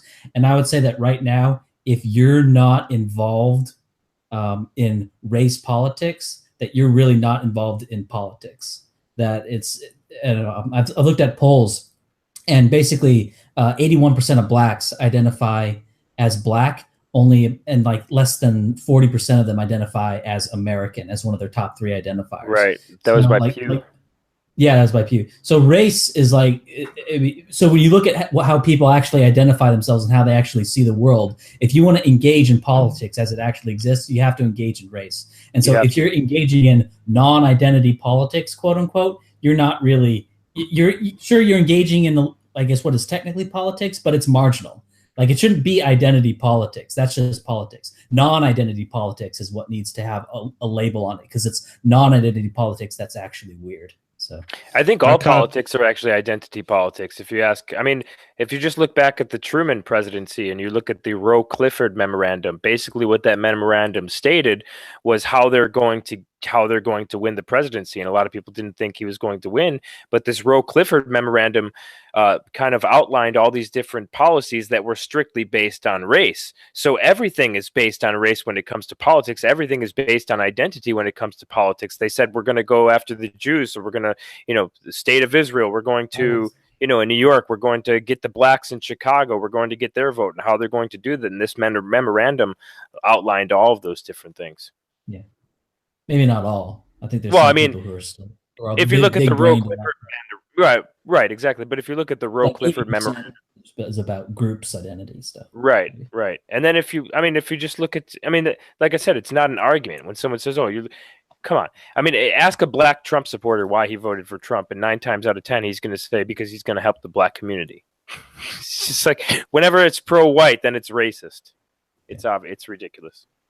I'm personally not very well versed in politics and political theory and but from like a simple sort of perspective, I don't really see the issue. Like our brains categorize things into things that we see, so I don't really understand what's so big. Like, you think about if you just say, like, if you see a black guy standing on the street and you go, that guy's black, I swear someone somewhere would be like, you're a fucking racist for telling us that he's black. But it's like, well, that's how I see him. I don't know if that will tell me much about who he is, but I don't really understand why it's such a big deal to, like, why do we need to not think about race? So, I don't know. I'm not obsessed with it or anything. It's just, I look at it as just a way to categorize, and like, maybe you can kind of figure out where that person is on like a political or social spectrum. I don't know. That's just my opinion. 9 times out of 10, you're going to be correct if you actually predict that when you say he probably votes Democrat. That's just the fact of the matter. You could probably bet money on that and gain 9 times out of 10 you'll be up. But as far as the whole people, and I get this all the time on my channel, I get people who are libertarians or people who hate identity politics or think that they hate identity politics, even though they're not even aware that they're partaking in them socially. But they say, "Oh, I'm subscribing from your channel because you've become this whole identitarian and identity politics," and it's just ridiculous. These are the types of people that we're going to get the last laugh when we have just partaken in this whole white flight, this phenomena of white flight, except globally instead of just, nationally. And they're going to be left behind in this multiculturalism society where their children and their wives are being overtaken and overrun by, whoever it is. And I think they're going to care about race when that comes.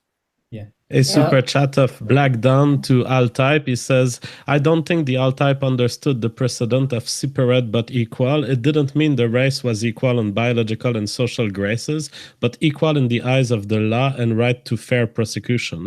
I think you understand that, All-Type? I understand that. I actually think that's different. Well, actually, the Brown versus Board of Education, I think separate but equal referred to the school facilities being equal. Like when they're talking about the schools, that the actual facilities were going to be equal. The problem is that was not going to be true because part of the tax funding did come from the state, but also some tax funding comes from the local community, and black local communities are going to be poor, so they're going to have worse facilities. I don't think that actually matters in terms of scores or anything, but. He sends out a second super chat and says, I'm Nigerian and I agree with All-Type that identifying as black first instead of an American is awful. And yes, I'm a filthy civic nationalist. Come at me, chat.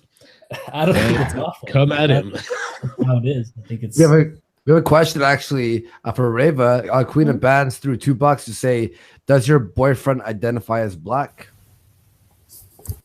Hey, do you identify as black? Do you identify as black?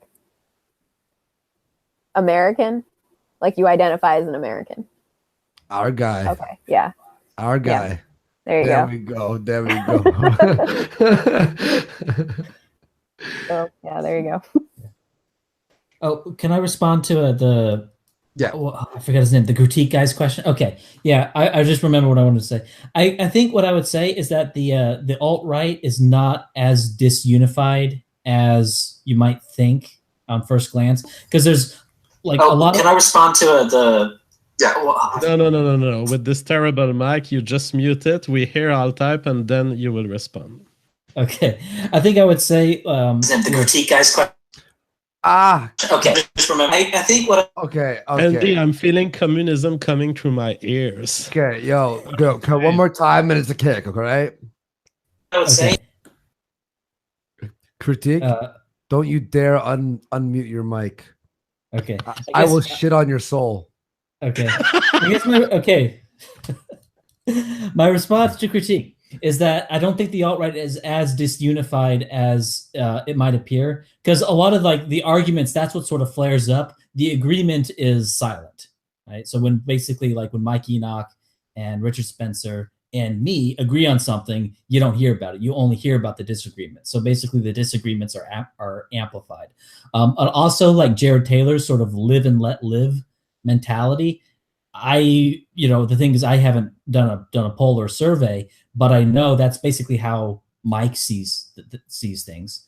That's how I see things. I think when you talk about, I think Jared Taylor's view of like, separate if you want to, chill kind of view of it is, I think, is the predominant view. And it's more of a noteworthy. It's more noteworthy if there's somebody who doesn't think that way. I'm pretty sure, even Matt Heimbach thinks in Jared Taylor's view. So that's how I'll put that. Right. And I think, isn't Heimbach a National Socialist as well, if I'm not mistaken?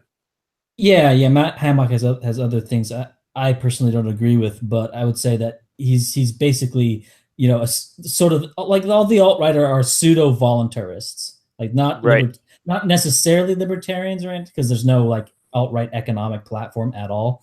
But it's like, it's kind of like, do what you want, bro. Just economics are definitely, they're vast. I mean, they're vastly different between all the different people that I've talked to. By the way, I just want to mention this. My video called "In Prison for Denying the Holocaust" has been banned in like 50 countries. I just got an email. Holy shit. That is sad. Yes. Right. I think Baked Alaska said something pretty intense yesterday. I want all your thoughts on this. He said he believes that the number of the Holocaust deaths is not right. Therefore, the Holocaust is invalid. Oof. Invalid? I don't even remember him saying that. I don't know what invalid means from that. Like, almost in the terms of like, since it's not the actual number, then all the facts are like completely skewed, and it's not. Or in question. I guess. I'd have to agree with them on that. I mean, because if you look at it like this, let's say the Holocaust revisionists are correct in that these were just work camps and the majority of people died from typhus and starvation, which, I mean, does make sense from these different documentaries that I've seen. Then it's no worse than what we did with the Japanese in our internment camps, right? Then they can't use this as this whole, big guilt trip and but the Holocaust. Or you could argue, I'm pretty sure it was worse than what the Japanese went through. Yeah. Well, I'm just saying that it's but the mere fact that they captured Jewish people and many of them were killed, and even if they weren't killed, died from diseases, that doesn't make it invalid. It's still a disgusting thing that happened. Well, one thing to consider, and this sort of depends on the morality. What do you think of the morality of conscription? Because would you rather have been sent to one of these camps where you have a 20% chance of survival, or would you have rather been sent to Russia where you have like a 2% chance of survival? That would be.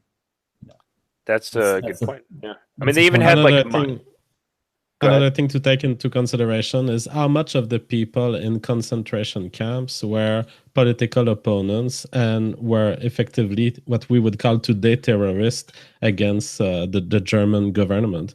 We tend to treat terrorists by sending them and saying, oh, you are a prisoner of war and you have no right. We do that all the time. To what extent were the people in concentration camp political opponent of that kind, which today we still deprive of rights? Yeah. One thing I would say, I guess critiques talk about disunion among the alt-right. This may be where there's actually like real disunion in like views of Hitler. I am not a fan of the Hitler regime at all. So. Go ahead. Oh, just I guess like because like I've been reading more and more about like the Holocaust and basically what the world was like during that time, and it's the fact that here's just my question is like if the scale of it was so large, like the accepted number is like 6 million Jews, right? Is if that is so large, how is it that like no one noticed? I don't know. Like I've Fair become enough. skeptical of literally. Shut it down, Reva is our Didn't you know girl. they were being turned into? Didn't you know they were being sent down roller coasters into ovens and turned into lampshades and then turned into soap? I can't believe that no one noticed this. These are stories. The Jews were being turned into lampshades and soap bars and sent down roller coasters into ovens, right? Okay, I haven't heard. I don't know if we want to get Worski's channel banned here. No, that's why I'm not gonna be putting a comment on. All right, I'll stop talking about it. I mean, you could talk about it. I can't talk about it. JF, I don't know if Quebec. I don't even know who brought this subject. Someone brought the subject up. I don't know. Commenter, super chat. Got it. Right. I mean, I feel like I have to almost be skeptical of everything now. Like that has been considered fact, especially the things that you learn in school, like in the public education system. It's just like, they give you like such a biased account of everything, but you don't realize that until years later. And if you don't do research of your own, you're just going to continue believing what they taught you. So I don't know, like, I guess I just like constantly, there's like a tinfoil hat just like attached to my head from now on. I don't know. But that's a good way of thinking. I think what you're pointing to here is very LT behavior. We have to be skeptics of everything. And Andy, as far as you asked for the hate speech laws of Quebec, there's an interesting chapter on the hate speech laws that says, if the hate speech has been pointed to for the purpose of removal, it is not hate speech. And so I will point to the last 10 minutes of conversation and say we should remove that part of the stream, Andy. No, fair enough. I think someone sent me a message about having someone on that apparently the hate speech laws aren't what we are actually saying, and that we can't be arrested for certain hate speech. And there is freedom of speech. Hate speech in Canada is less severe than we tend to think. It's true that if you are making a true statement, according to the statute, you should not be judged for hate speech. If you make a statement that you point for removal, you should not be pursued for hate speech. And also, if you make a statement about a group, but that you made the statement for the purpose of engaging into discussion about the political situation, you can do it. So, for example, if I say, well, blacks have lower IQ, first, it is true, so that the first statutes apply. I cannot be sued for hate speech. But also, if I was to engage in that discourse in good faith and for the purpose of political discussion, I would also not be committing hate speech. So there are defenses. So meaning if we're just discussing it, so basically everything that we've done on this channel is fine because it's in terms of discussion, not to bring someone down. Absolutely. We are talking about the media representation of the Holocaust, and we are talking of it as a public matter that needs to be addressed. So it ain't full cock yet. Now, and there's also an amazing statute in that law which says if you are if you are talking in bad terms of a certain group, but you are doing so based on a religious belief that you take from your own religion, that's fine. So if you happen to trust the Talmud or the or whatever the Islamic books or the Catholic books, you are okay because it's a racist statement that comes from your own religion. I don't. Well, let's start a religion. Let's start a religion. I feel like that is super. If you're like a Christian person and you say some, racist shit, I'm pretty sure they're going to be coming after you, like in contrast to a person who reads the Quran or something like that. I feel like that Yeah. some Well, selective process here. It can't. they'll say it's not your religion. They'll say you misinterpreted, and like this judge knows the correct way to. Yeah. This Yeah, Jewish judge knows the correct way to interpret the Bible. I could see that just going so horribly wrong. So Hey, yeah. did you see Oh, and someone how points out that my representation is not complete, and that's true. There is also human rights tribunal that were introduced a decade or two ago, and these are kind of a civil and non-completely criminal way to harass people who make statements. So yes, that's a big problem. But I was talking about the criminal law. yeah, did you see? Okay, so recently, Trudeau, he was doing a like a Q&A, and some girl was talking, and she said mankind at some point. You see this, and then he interrupted her to say, "Excuse me, it's people kind." People kind. Yeah. So now recently, a bunch of news outlets in Canada have released articles saying if you laughed at him saying people kind, that you are a racist. I'm just like, he's or not racist. You're sexist. sexist. Yeah, sorry. And I'm like, go fuck yourselves. By the way, Gabriel Lopez asked for a request from JF, $10. Hey JF, can you say the Jews with the echo? The Jews. Oh man, that's funny. Yeah. Yeah, I think it's good that you think like that though, Reva. I think that everyone should be thinking like that. Like, what do you think that people were being taught in schools during the Vietnam War? I mean, all the other people that questioned the Vietnam War and how we got into it, or any of these wars, they were called conspiracy theories. Now a lot of these things are coming down and becoming declassified. I'm a true believer in the theory of the victor writes the history, and you can look at who controls our education system. I always talk about this. The federal government, 1978, Jimmy Carter, the Department of Education. They have huge contracts with places, publishers like McGraw-Hill. You can look at who's at the top of McGraw-Hill, who publishes most of the school books. Larry Berg, Peter Cohen. This is the McGraw-Hill even destroyed a history book. I think I mentioned this yesterday. They destroyed a history book because of people had backlash towards McGraw-Hill publishing this book that showed maps of Israel gaining territory from Palestine. So they had to just completely destroy this history book.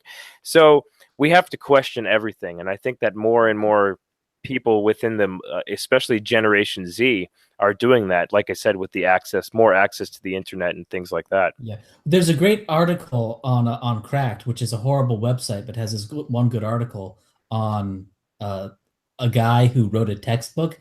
And I think it's great. It's not like a scientific survey or anything, but I think it's sort of a little bit insightful into what actually goes on to writing a textbook. Because this guy didn't even have a degree in the relevant field, but they chose him because he was good at writing. He wrote well and told him to research. Like, it gave him sort of like a syllabus, and then he was supposed to research in like a year, like this like some fourth grade science textbook. So he was like going on Wikipedia and stuff, and that's where the textbook came from. But of course the name on the textbook is not necessarily the person who actually wrote it. It's very common to ask some guy with like credentials to put their name on the textbook, and then have some other guy to actually write it. So that's like true. These textbooks are not what you think they are. So right. Well, I was just talking about the publisher in general, just McGraw-Hill, the publisher.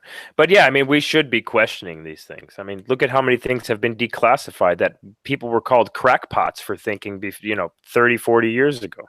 Spying on Trump? Yeah. Bro, talking about more like the Gulf of Tonkin and things like that. Yeah. Well, I mean, it actually brings up like a good question as far as like the people who are making these textbooks, and the people who are basically in charge of writing history. Like, there are people who are aware of what actually happened, but choose to ignore it. But then it's like I shared one of Styx's videos on Facebook once. Like, this was a couple of years ago, and it was can't remember exactly what it was about, but essentially, Styx, like, he analyzes things pretty in depth. And so I posted it on Facebook, and my old world history teacher and like European history teacher, she was like, you shouldn't believe that, like, this is alternative media, why are you listening to this guy, who looks like he's from the Rust Belt. I'm like, wait. He's from From the Vermont. Rust Belt. Oh, Yeah, I know. shit.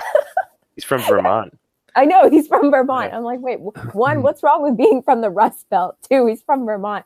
Three, like, but didn't you always teach me to be like skeptical of stuff? And it's like, she's like, well, you know, it's not right what he's saying. So it's like, do you think she actually, is everybody in on this conspiracy, or are there people who are like, you know, aware, but they choose to, or just not aware or whatever? I mean, I think as far as like in on what conspiracy, like the education is overwhelmingly controlled by leftist, cultural Marxists, and postmodernists. No, I mean that's a fact. I mean that's definitely not a conspiracy Yeah. theory. Sure. No, but like how she's asking, sort of, how does it happen? Is it a grand conspiracy with men in smoke-filled rooms, or is it just sort of a more emergent thing? Right. But like, I don't know. Like, were you ever like a shit lib? Were you ever like a big Democrat sort of thing? Oh, yeah, actually. So like 3 years Was ago. was that a conspiracy? Were you like conspiring in that, or were you just a true believer? Right. I mean, I was just a believer like anybody else. Just like, you're just ignorant, so you kind of just believe the things people tell you unless you really search for it. So yeah, That's it. Right, but the ideology comes from certain people, though. That's really, I think it's a really complicated question. Really complicated. Well, it just depends on what we could talk about here. May I just throw in one thing? If you look at Medicare's new tweet, he took a clip, made it out of context, saying that I'm saying that the Holocaust never happened. Oh, I see it. I think it's done. And he said that Andy shares his. It's like Medicare's always sitting here and just waiting for me to fuck up, just to fucking clip this. Why don't you do it to him? He's always, yeah. I mean, I find it fun. I find it funny. I'm a huge fan of Jim. I think he's awesome. So yeah, it's actually like endearing that, like, you know, I've been his fan for like 2 years now, and now I'm just all over his Twitter. But I didn't know it'd be all over his Twitter. Just me saying some of the most horrendous things that I never said. But yeah, he's pumped for the Wednesday show, the Halsey versus fucking Mike Enoch. How do you think that's gonna go, guys and gal? Yeesh. That was the fun. I was screaming at the screen of my phone when I was watching that stream. You know, I had a survivor of the USS Liberty on my channel once, and he said that it's 100. Yeah, I had a survivor. I actually have contact. If you ever want me to bring him on, I'll bring him on your channel. Yeah, he's kind of an old guy, but he's decent with technology. But what he said, it's 100% unanimous amongst the survivors on the USS Liberty that this was a deliberate attack. He said that there was spy planes flying overhead for quite a bit of time before the attack actually happened. And then we know subsequently the attack went on for 6 hours or 7 hours straight of torpedo attacks, gunner plane attacks. Yeah, and he even said that they had to pull into a port. Oops. Well, they said. Well, here's the thing that most people don't even know about this, and they're making a movie. They're up to half of the budget that they need to make the movie, because we all know that the media run by a certain type of people isn't going to make this movie. But they said that they had to pull into a port before the actual port that they were supposed to pull into, where all the media was and everyone where it was at. They had to pull into this like quasi abandoned port to fix up the ship and make it look nicer than the state that it was in after immediately following the attack. And then they went to the port to meet the media. What? So these are what actual survivors are saying. So that fat guy Halsey who came on your show who said, were you there? These are people who were actually there. I can bring them on for you. Yo, imagine the middle of Mike and Halsey battling it out. The survivor, the USS Liberty, just jumps in. That'd be awesome. I can get him. I'm gonna throw some gas on these guys. I can get him. Fire up the ovens, am I right, JM?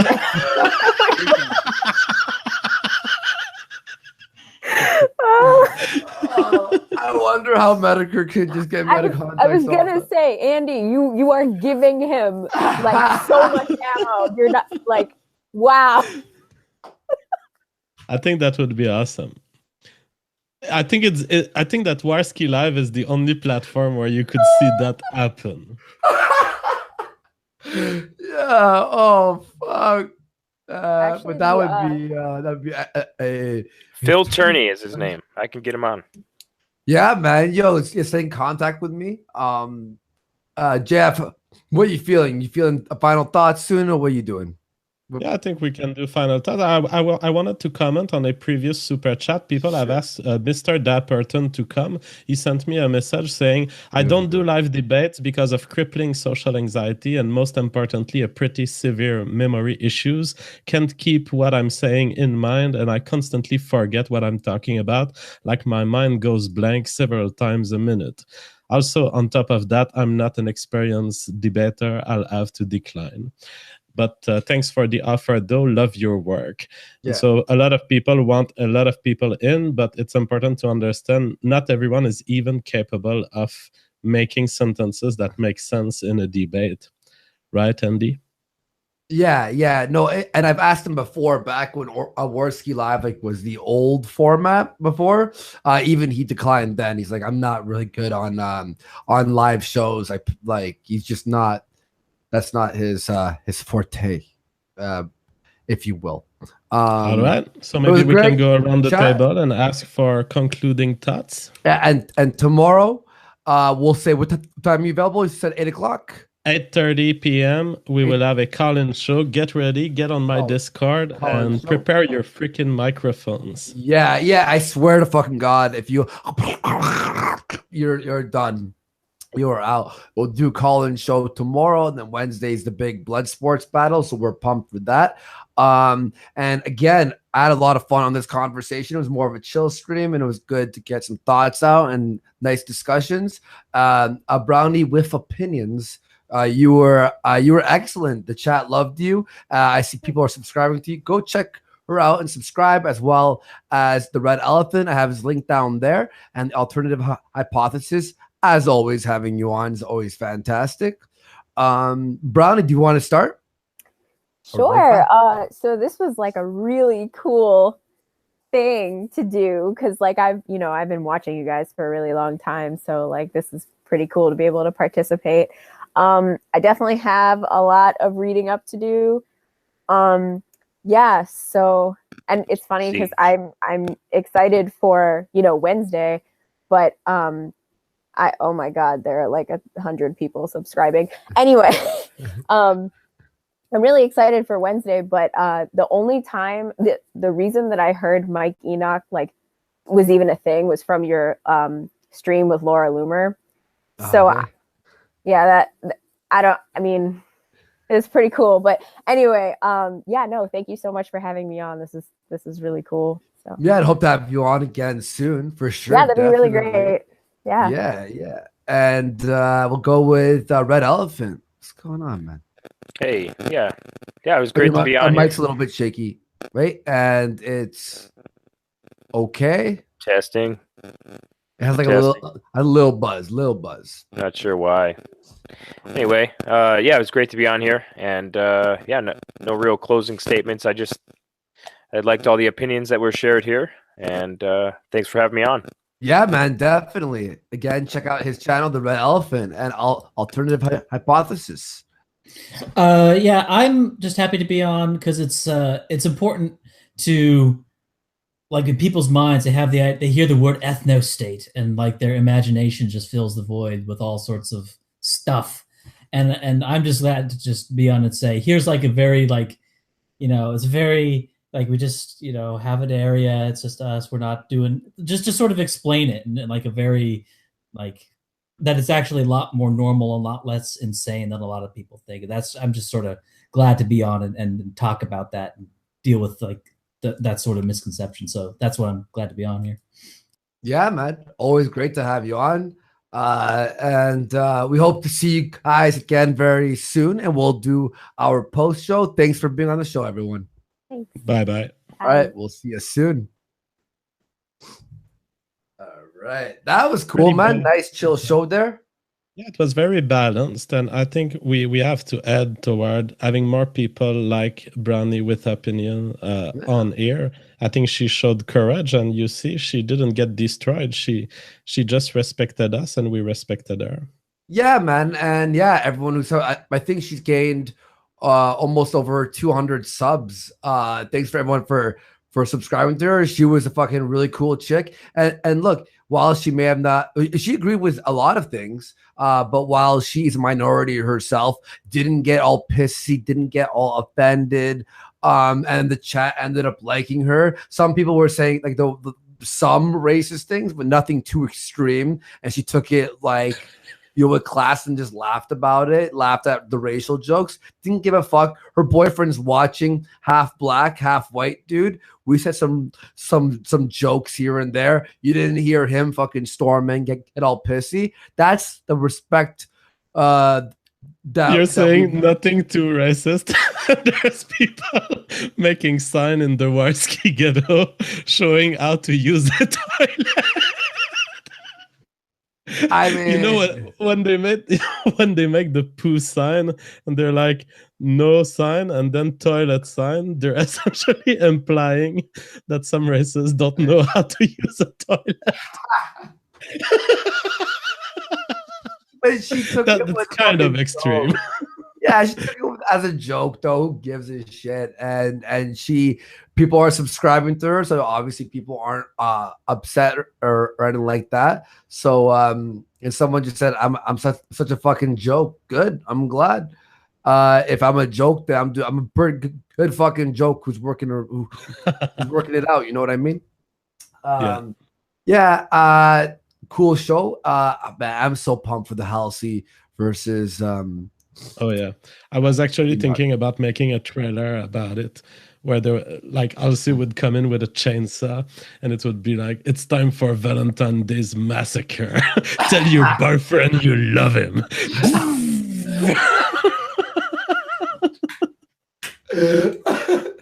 Yo, we have to fucking do that. We have to. Oh man, I'm pumped for that. Tomorrow we'll do a call-in show.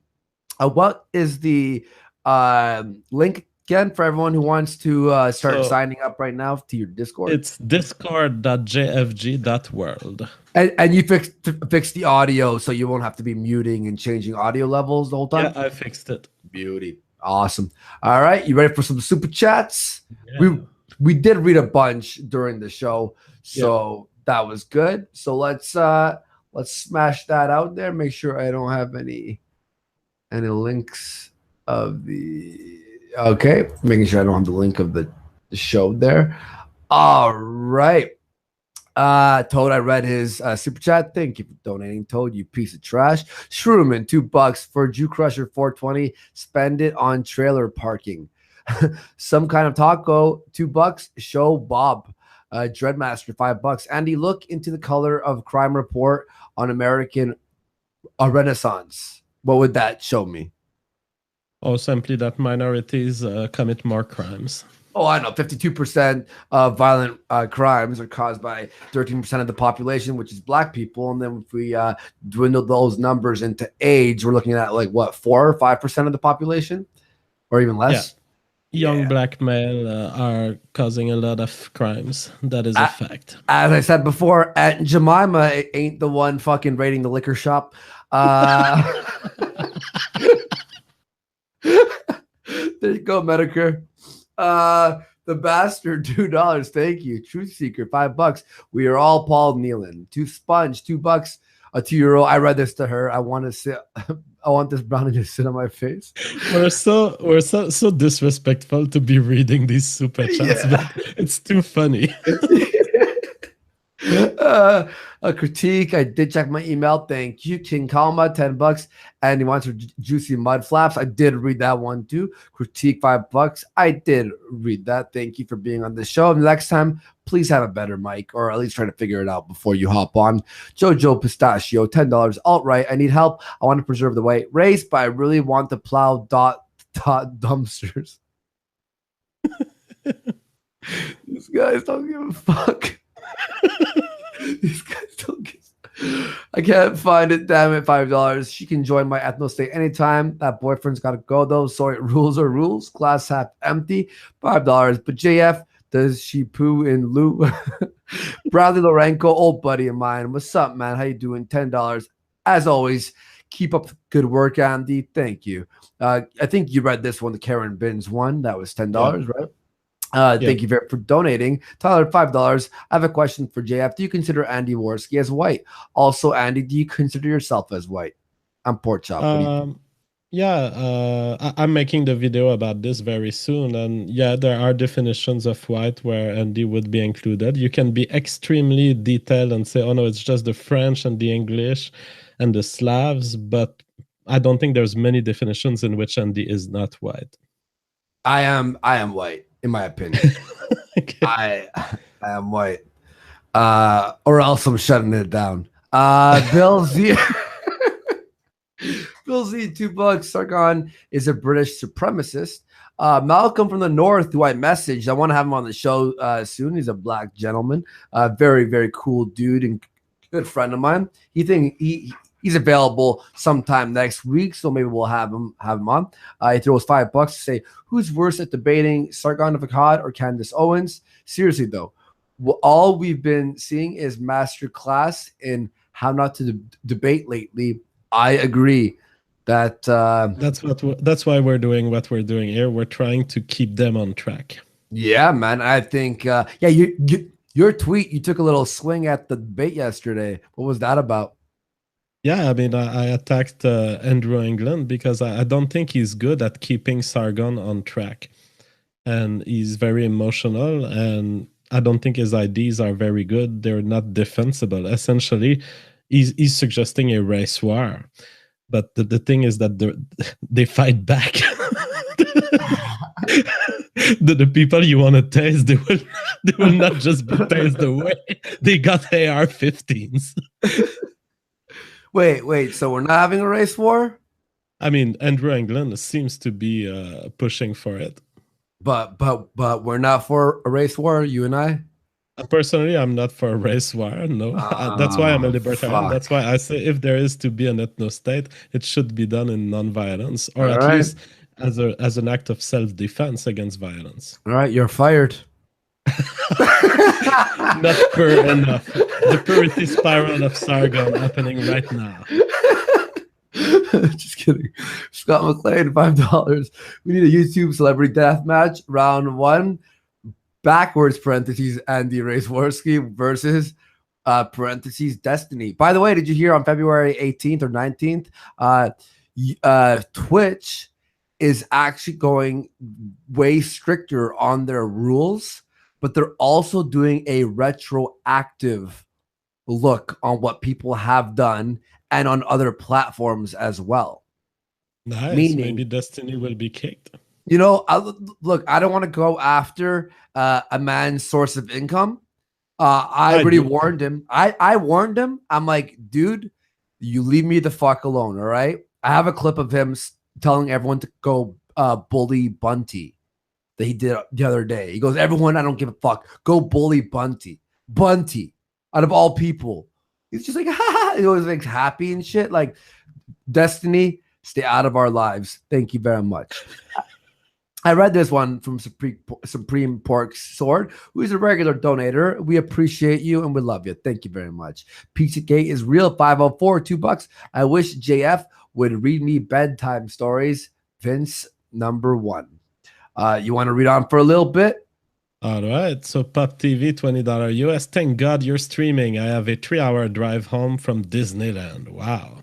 Critique the culture. We read you and we invited you on. Andrew M, $10 US. Liberalists will fail the same way the Social Democrats did.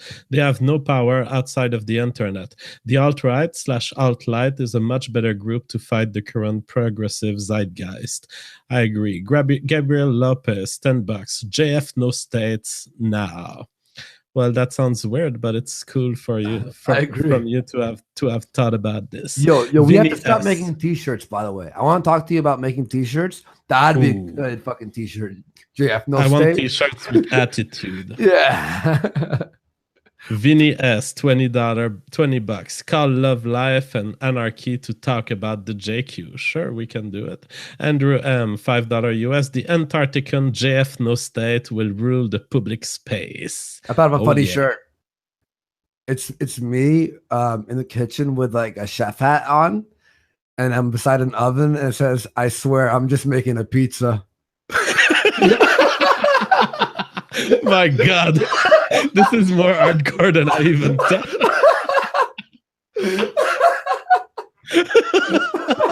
Let me 1 second. Let me just stop the screen share so I could drag over the chat here. I want to read if people would purchase. I'll think of shirt ideas while we're. Did I shut down the? I think I may have shut down the fucking chat. Oh boy. Okay, whatever. But yeah, I still see the chat, so I can report. So everyone in the chat, would you buy that T-shirt where Andy has a chef hat, and he's saying to me, "I swear I'm only baking pizza." 1, if you would buy. 2, if you wouldn't buy.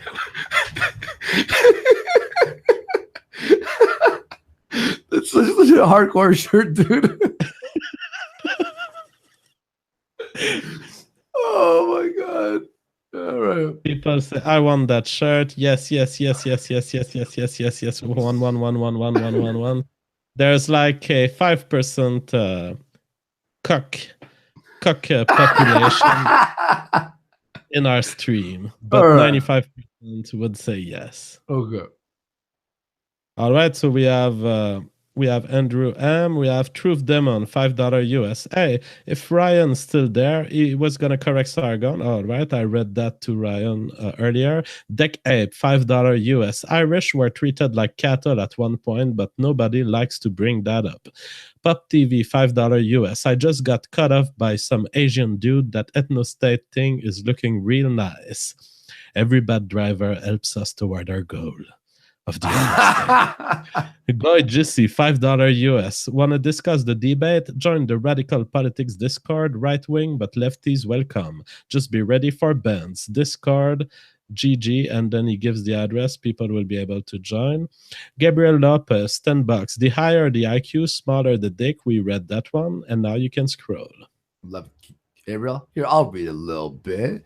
Tom Shimidlikwek. I read that one. That was $5. Thank you very much. Jordy Johnny, £5. Ariva, why did your family leave India? Why be scabs and abandon their own culture? Lots of these holier than thou cucks don't factor in brain drain. They felt like moving for a better opportunity. Pizza Gate is real, 504, $3. Why must German Shepherd and Golden Retrievers mix? Queen of Bands, $5. A BWO in your that was sorry. Was that the red? No, who was that?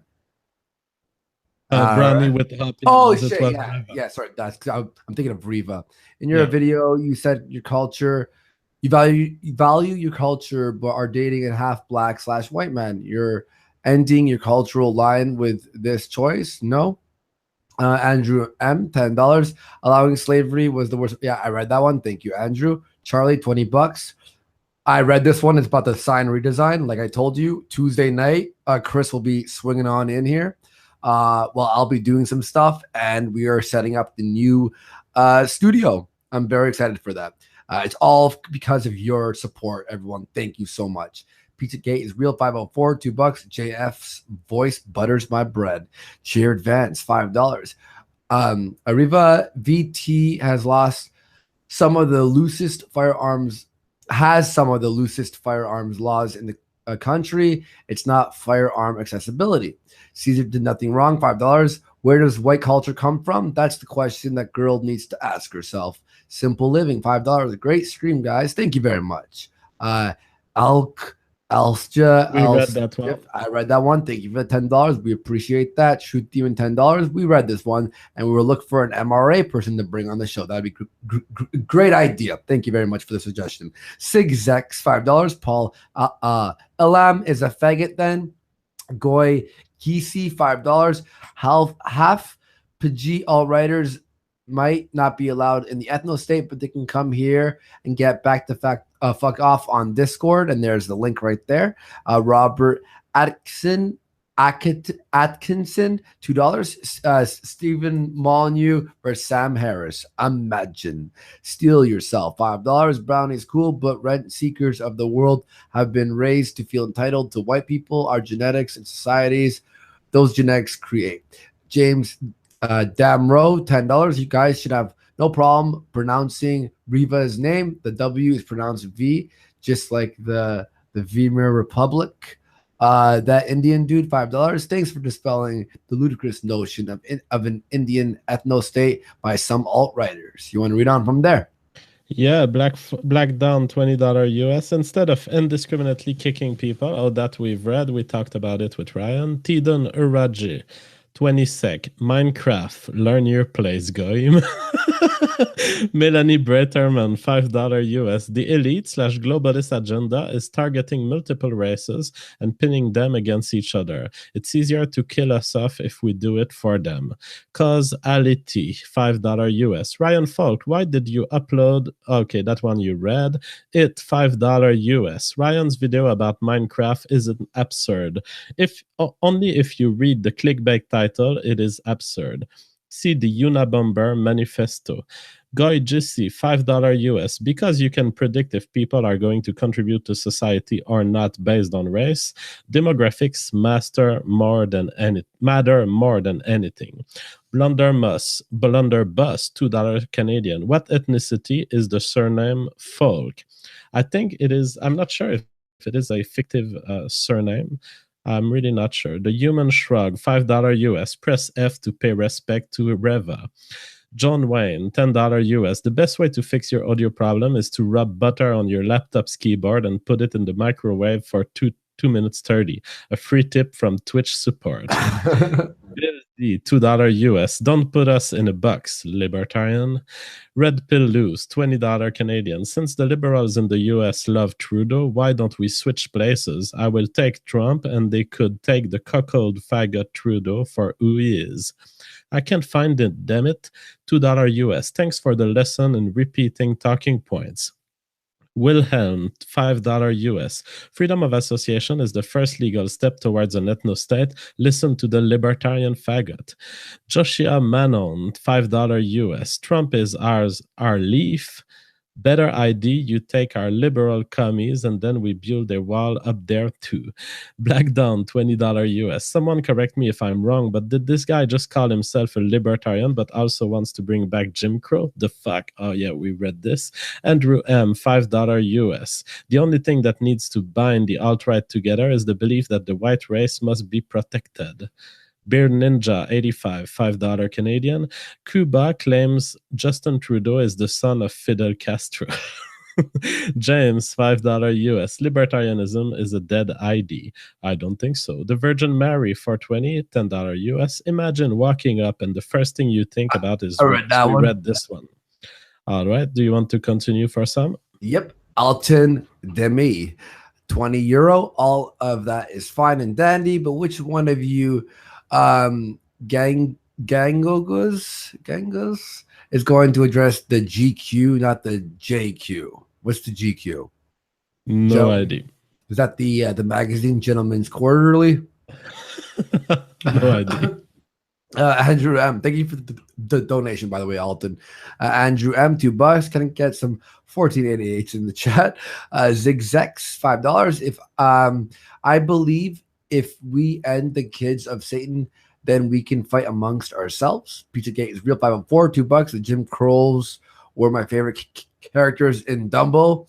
Black Dawn, $20. I don't think the alt hype understood the precedent of separate but equal. It doesn't mean the race was equal on biological and social graces, but equal in the eyes of the law and right to fair prosecution. Queen of Bands, $2. Does your boyfriend identify as black? We read that one. Thank you very much. Black Dawn, $20. You read that one. Thank you, Black Dawn, for the continuous donations today. We really appreciate it. The Dark Norseman, $2. Andy is not true white, but he cucked for us anyway. I would say I'm white. Andrew M, $5. press B to ban all commie mics. No more e-rape, Andy, please. I kicked him when he joined back in. I just banned him, or not banned him, but like kicked him from the, because it was too much. It was hurting my ears. Sponge, €5. It took the ghetto around 45 minutes of wanting to deport Riva to her being our dot. We neat anime autistics are fickle, thirsty bunch. Appalachian Mama, $5. What about a white person who has a biracial child but sympathizes with the alt-right? Would they be accepted by the alt-right / ethno-state? What do you think? Many say yes. People like Richard Spencer are open to mixed race people in the ethno state. All right, Benny, 1987, 20 DKK. People were dying in the gulags until 1991. Black Dawn, $10. Actually, JF, the Jews in pre-1940 Germany were considered citizens, but they had revoked because of Nazism. The U.S. actually revoked and imprisoned citizenship under suspicion of espionage. That's what I was saying. I mean, there was suspicion, and we do that today. We imprison unfairly people based on suspicions of terrorism and suspicion of acts of war. I'm just saying how much of the people that were killed in World War II were part of this group. I'd like to know. All right, Ray Edwards, $2. Start talking to people with first-hand experiences, for fuck's sakes. Francisco Agudo, $2. Did the Holodomor happen? Gabriel Lopez, $10. We said that. You want to say it one more time? For the echo? What was it? Oh, I did it. I said it. Just do it one more time for old time's sakes. The Jews. Queen of Pets, $5. Trey didn't. They also have a story of masturbation death machines. LOL. You're going to need to read this one. All right, it's les nôtres avant les autres, us before them. That's Alton Deme for €10. Thank you very much. Paul Zizzer, $5. There are many references to 6 million Jews being persecuted in major newspapers between 1899 and 1936. Search YouTube for 6 million Jews newspapers. Queen of Bands, $2. Watch Trudeau's Diversity-a-thon. Chada Caesar, $2. Andy's profile pic is his Aryan Brotherhood mugshot. Jesus Christ. Fashion Cash, $5. Whether or not the Holo hoax happened exactly how it is told doesn't justify it being used as a permanent shekel grab by Jews. Critique the culture, $5. Sorry, guys, my setup isn't to the correct standards. I will give them there and would love to come on later. Email me. When you fix it up, just let us know. Scott McLean, $10. Should try getting Abby Martin on at some point. I have no doubt she would agree with the alt-right, which would give content, but moreover, how she was treated for making videos about Israel. Sure, we'll check her out. Her name is Abby Martin. Alton Demi, €10. Haitian regime did nothing wrong. Montjoie Saint Denis. I really like what you said about Abby Martin. Her name was Abby Martin. Wait, it made me think about Fight Club. oh. Her name was Abby Martin. Her name was Abby Martin. Chada Caesar, $2. Ask her BF if she smells like curry and garlic. Jesus Christ, calm down. Psychotic Cognition, $105. This is for the Red Elephant. Can you define what a cultural Marxist is? What do you think?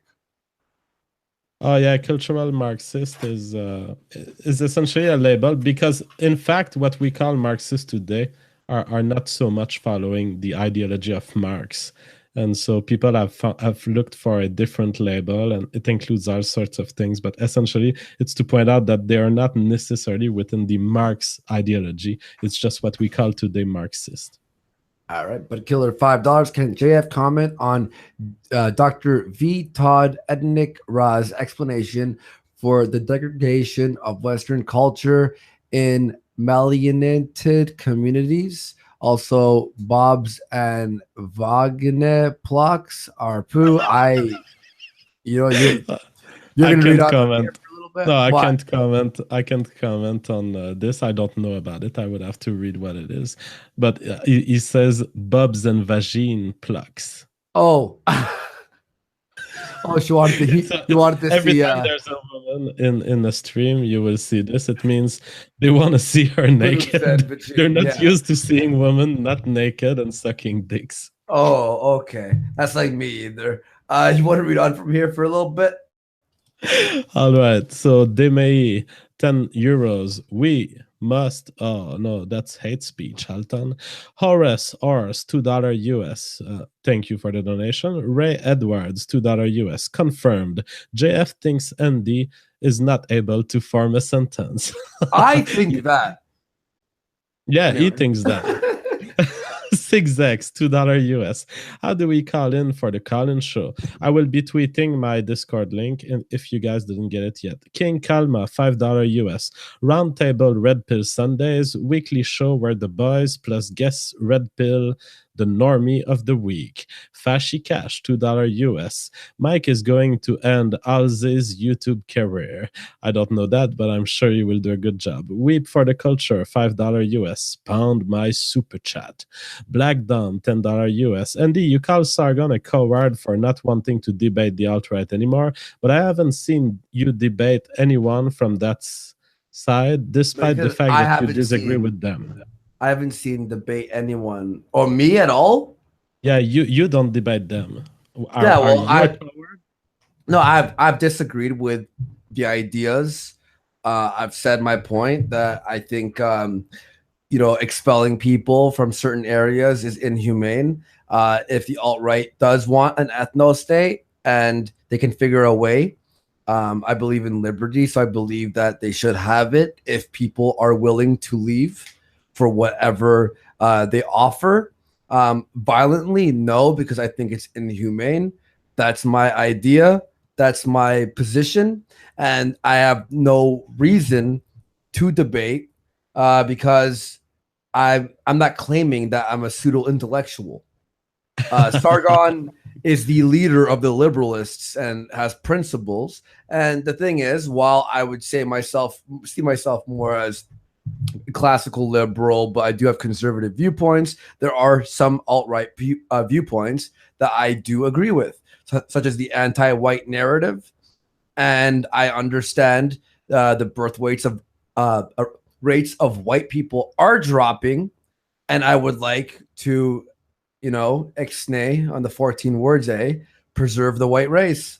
No, it would still be fun to organize a debate where I would leave you totally on your side and I wouldn't support you. I would just moderate, and maybe not on the alt-right question, but if we can find a subject where you would debate, I'd love to see you try to get out of murky waters. 100%. I'm down. Someone challenged me. I've challenged a few people already, but they're all being fucking pussies. Yeah. Someone challenge Andy. That will be nice. Challenge me. I dare you. I dare you, you fucking coward pussies. Sophane, the motivator opinion. Vadim said he would challenge me on just platforming people. Do it. He said he wanted to do a fucking a karaoke off at the end. I'm like, that's gay. No. So reply me, email me if you have something that I've said that you want to challenge me on. Just me as a human being. Let's fucking do it. Yeah. I'm ready. All right, Black Magic, $2 US. Get Alze and Frame Game to debate alt-right/Jews. Maybe we can do that, but for now we have a target for Halsey. John 3, Bend, Oregon, $14.88 US. Van Zandt is a country in Texas that declared independence and then war on the United States, won the war, and although they were arrested, they remain independent from the US. Yeah, we do have someone who wants to come on the show. Taz, and who made his own country, from what I understand. I think it would be great to talk to him. You know who I want to debate? Besides all those people I just mentioned, Theron Meyer. Oh yeah. Or Cult Dusty. Fucking cowards though. Everyone that you guys find to debate want to debate, and they're all like having fun with blood sports. Everyone that have attacked me or I've challenged don't want to debate me. Am I that powerful? Is Adam Worski that scary? I'm the 25% autistic. Like fucking they don't want to debate me. Come on, let's do it. I'm not. I don't know if I'm autistic. By the way, I almost did an autism test on the Kumite, which we never end up doing. But I'm curious. Maybe I have a slight autistic nature in me. I don't think you have a huge autistic nature. Okay, I'm just fully autistic. Here, I'll read it for a little bit. Where were you, Pop TV? Pop TV, yeah. $5, Jeff. What's your position on special needs people in the ethno state? Oh, I'm not allowed in the ethno state if you say no. Special needs people. I mean, the same position that we do in the US and Canada, somewhere along those lines. Perfect. Powder keg, $5. We should start calling the IQ gap Brown syndrome. Jesus. Joe Blow, $2. Andy, you're concerned for Jim's health was touching faggot. I thought he was dying of cancer. I legitimately, I read that, and he confirmed on Kumite that he wasn't dying of cancer AIDS. Josiah Manon, $5. Sell the shirts for $14.88. Oh, imagine we did that. Oh God. That'd be bad. Interesting hero, $5. Press 1 for Tay's bro nationalism. Andrew M, $2. Bane 66 AU is good MRA to have on. Check him out. Sure. Interesting hero, $5. Boogie 2988 just died while live streaming. Oh fuck. Press S. No, press F to pay respects. Let's not be rude. Boogie was good man. It's pretty sad to hear that he passed away, but you know, we kind of expected that. You know, he's pretty fat. Yeah. Boom Chucks, $2. How old is everyone in this chat? Post them. Told McKinley, $2. Forgot to send my chat with message that you're an amazing YouTuber. Thanks for all the videos. Thanks, Toad. I appreciate it. Wolf, $2. Great work today, Andy. P.S. Can I get a wrench? Okay, fuck. Okay, Wolf, you win. You win. This has been 3 days of this on Kumite and stuff. You win, all right? And Horse's Horse, $2. Thank you for the $2 donation. Everyone, as always, more of a chill show today, but we are winding up for tomorrow's call-in show, which I'm excited for. Oh, I hope the flautist calls back, or the flutist, however you pronounce that word, calls back. We want to hear from him. And also some other funny things. We'll talk about whatever you want to talk about. And by the way, interesting hero, $5. Lard Gargan, Salad Doggin, Hungry Hippo, and Edmund Ploppy, $10. Adding JF, would you agree that there's a dissonance involved with the common opinion that Sargon is dumb and irrelevant, but then this dumb and irrelevant guy is often requested in their debates?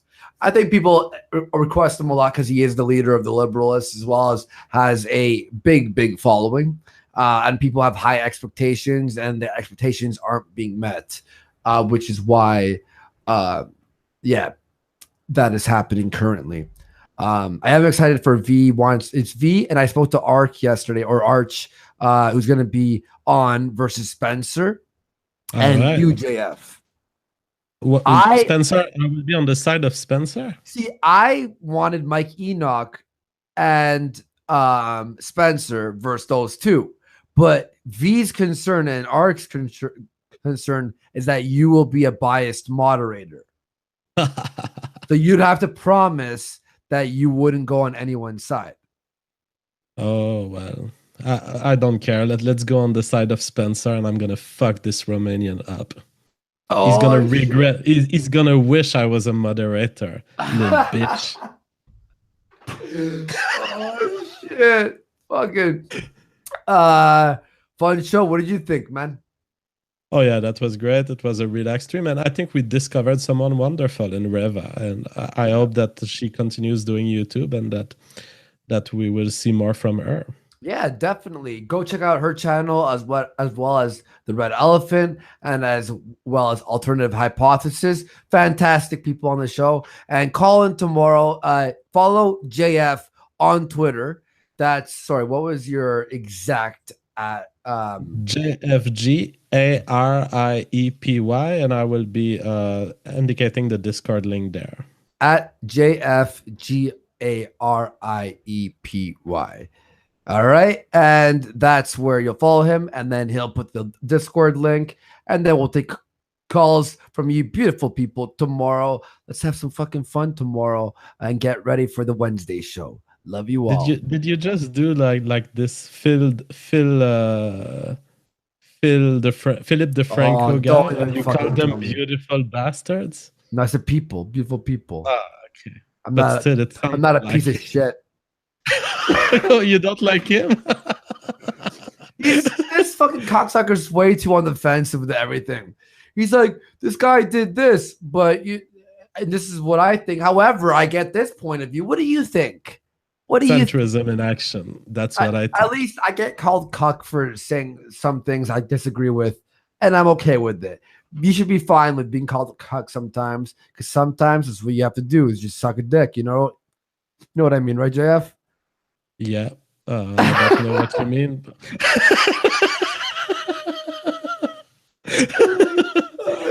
Oh, I see what you mean. Yeah, I mean, vaguely, but sure. Everyone, thanks for watching. We'll see you all on the next Warski Live. Peace. Bye-bye.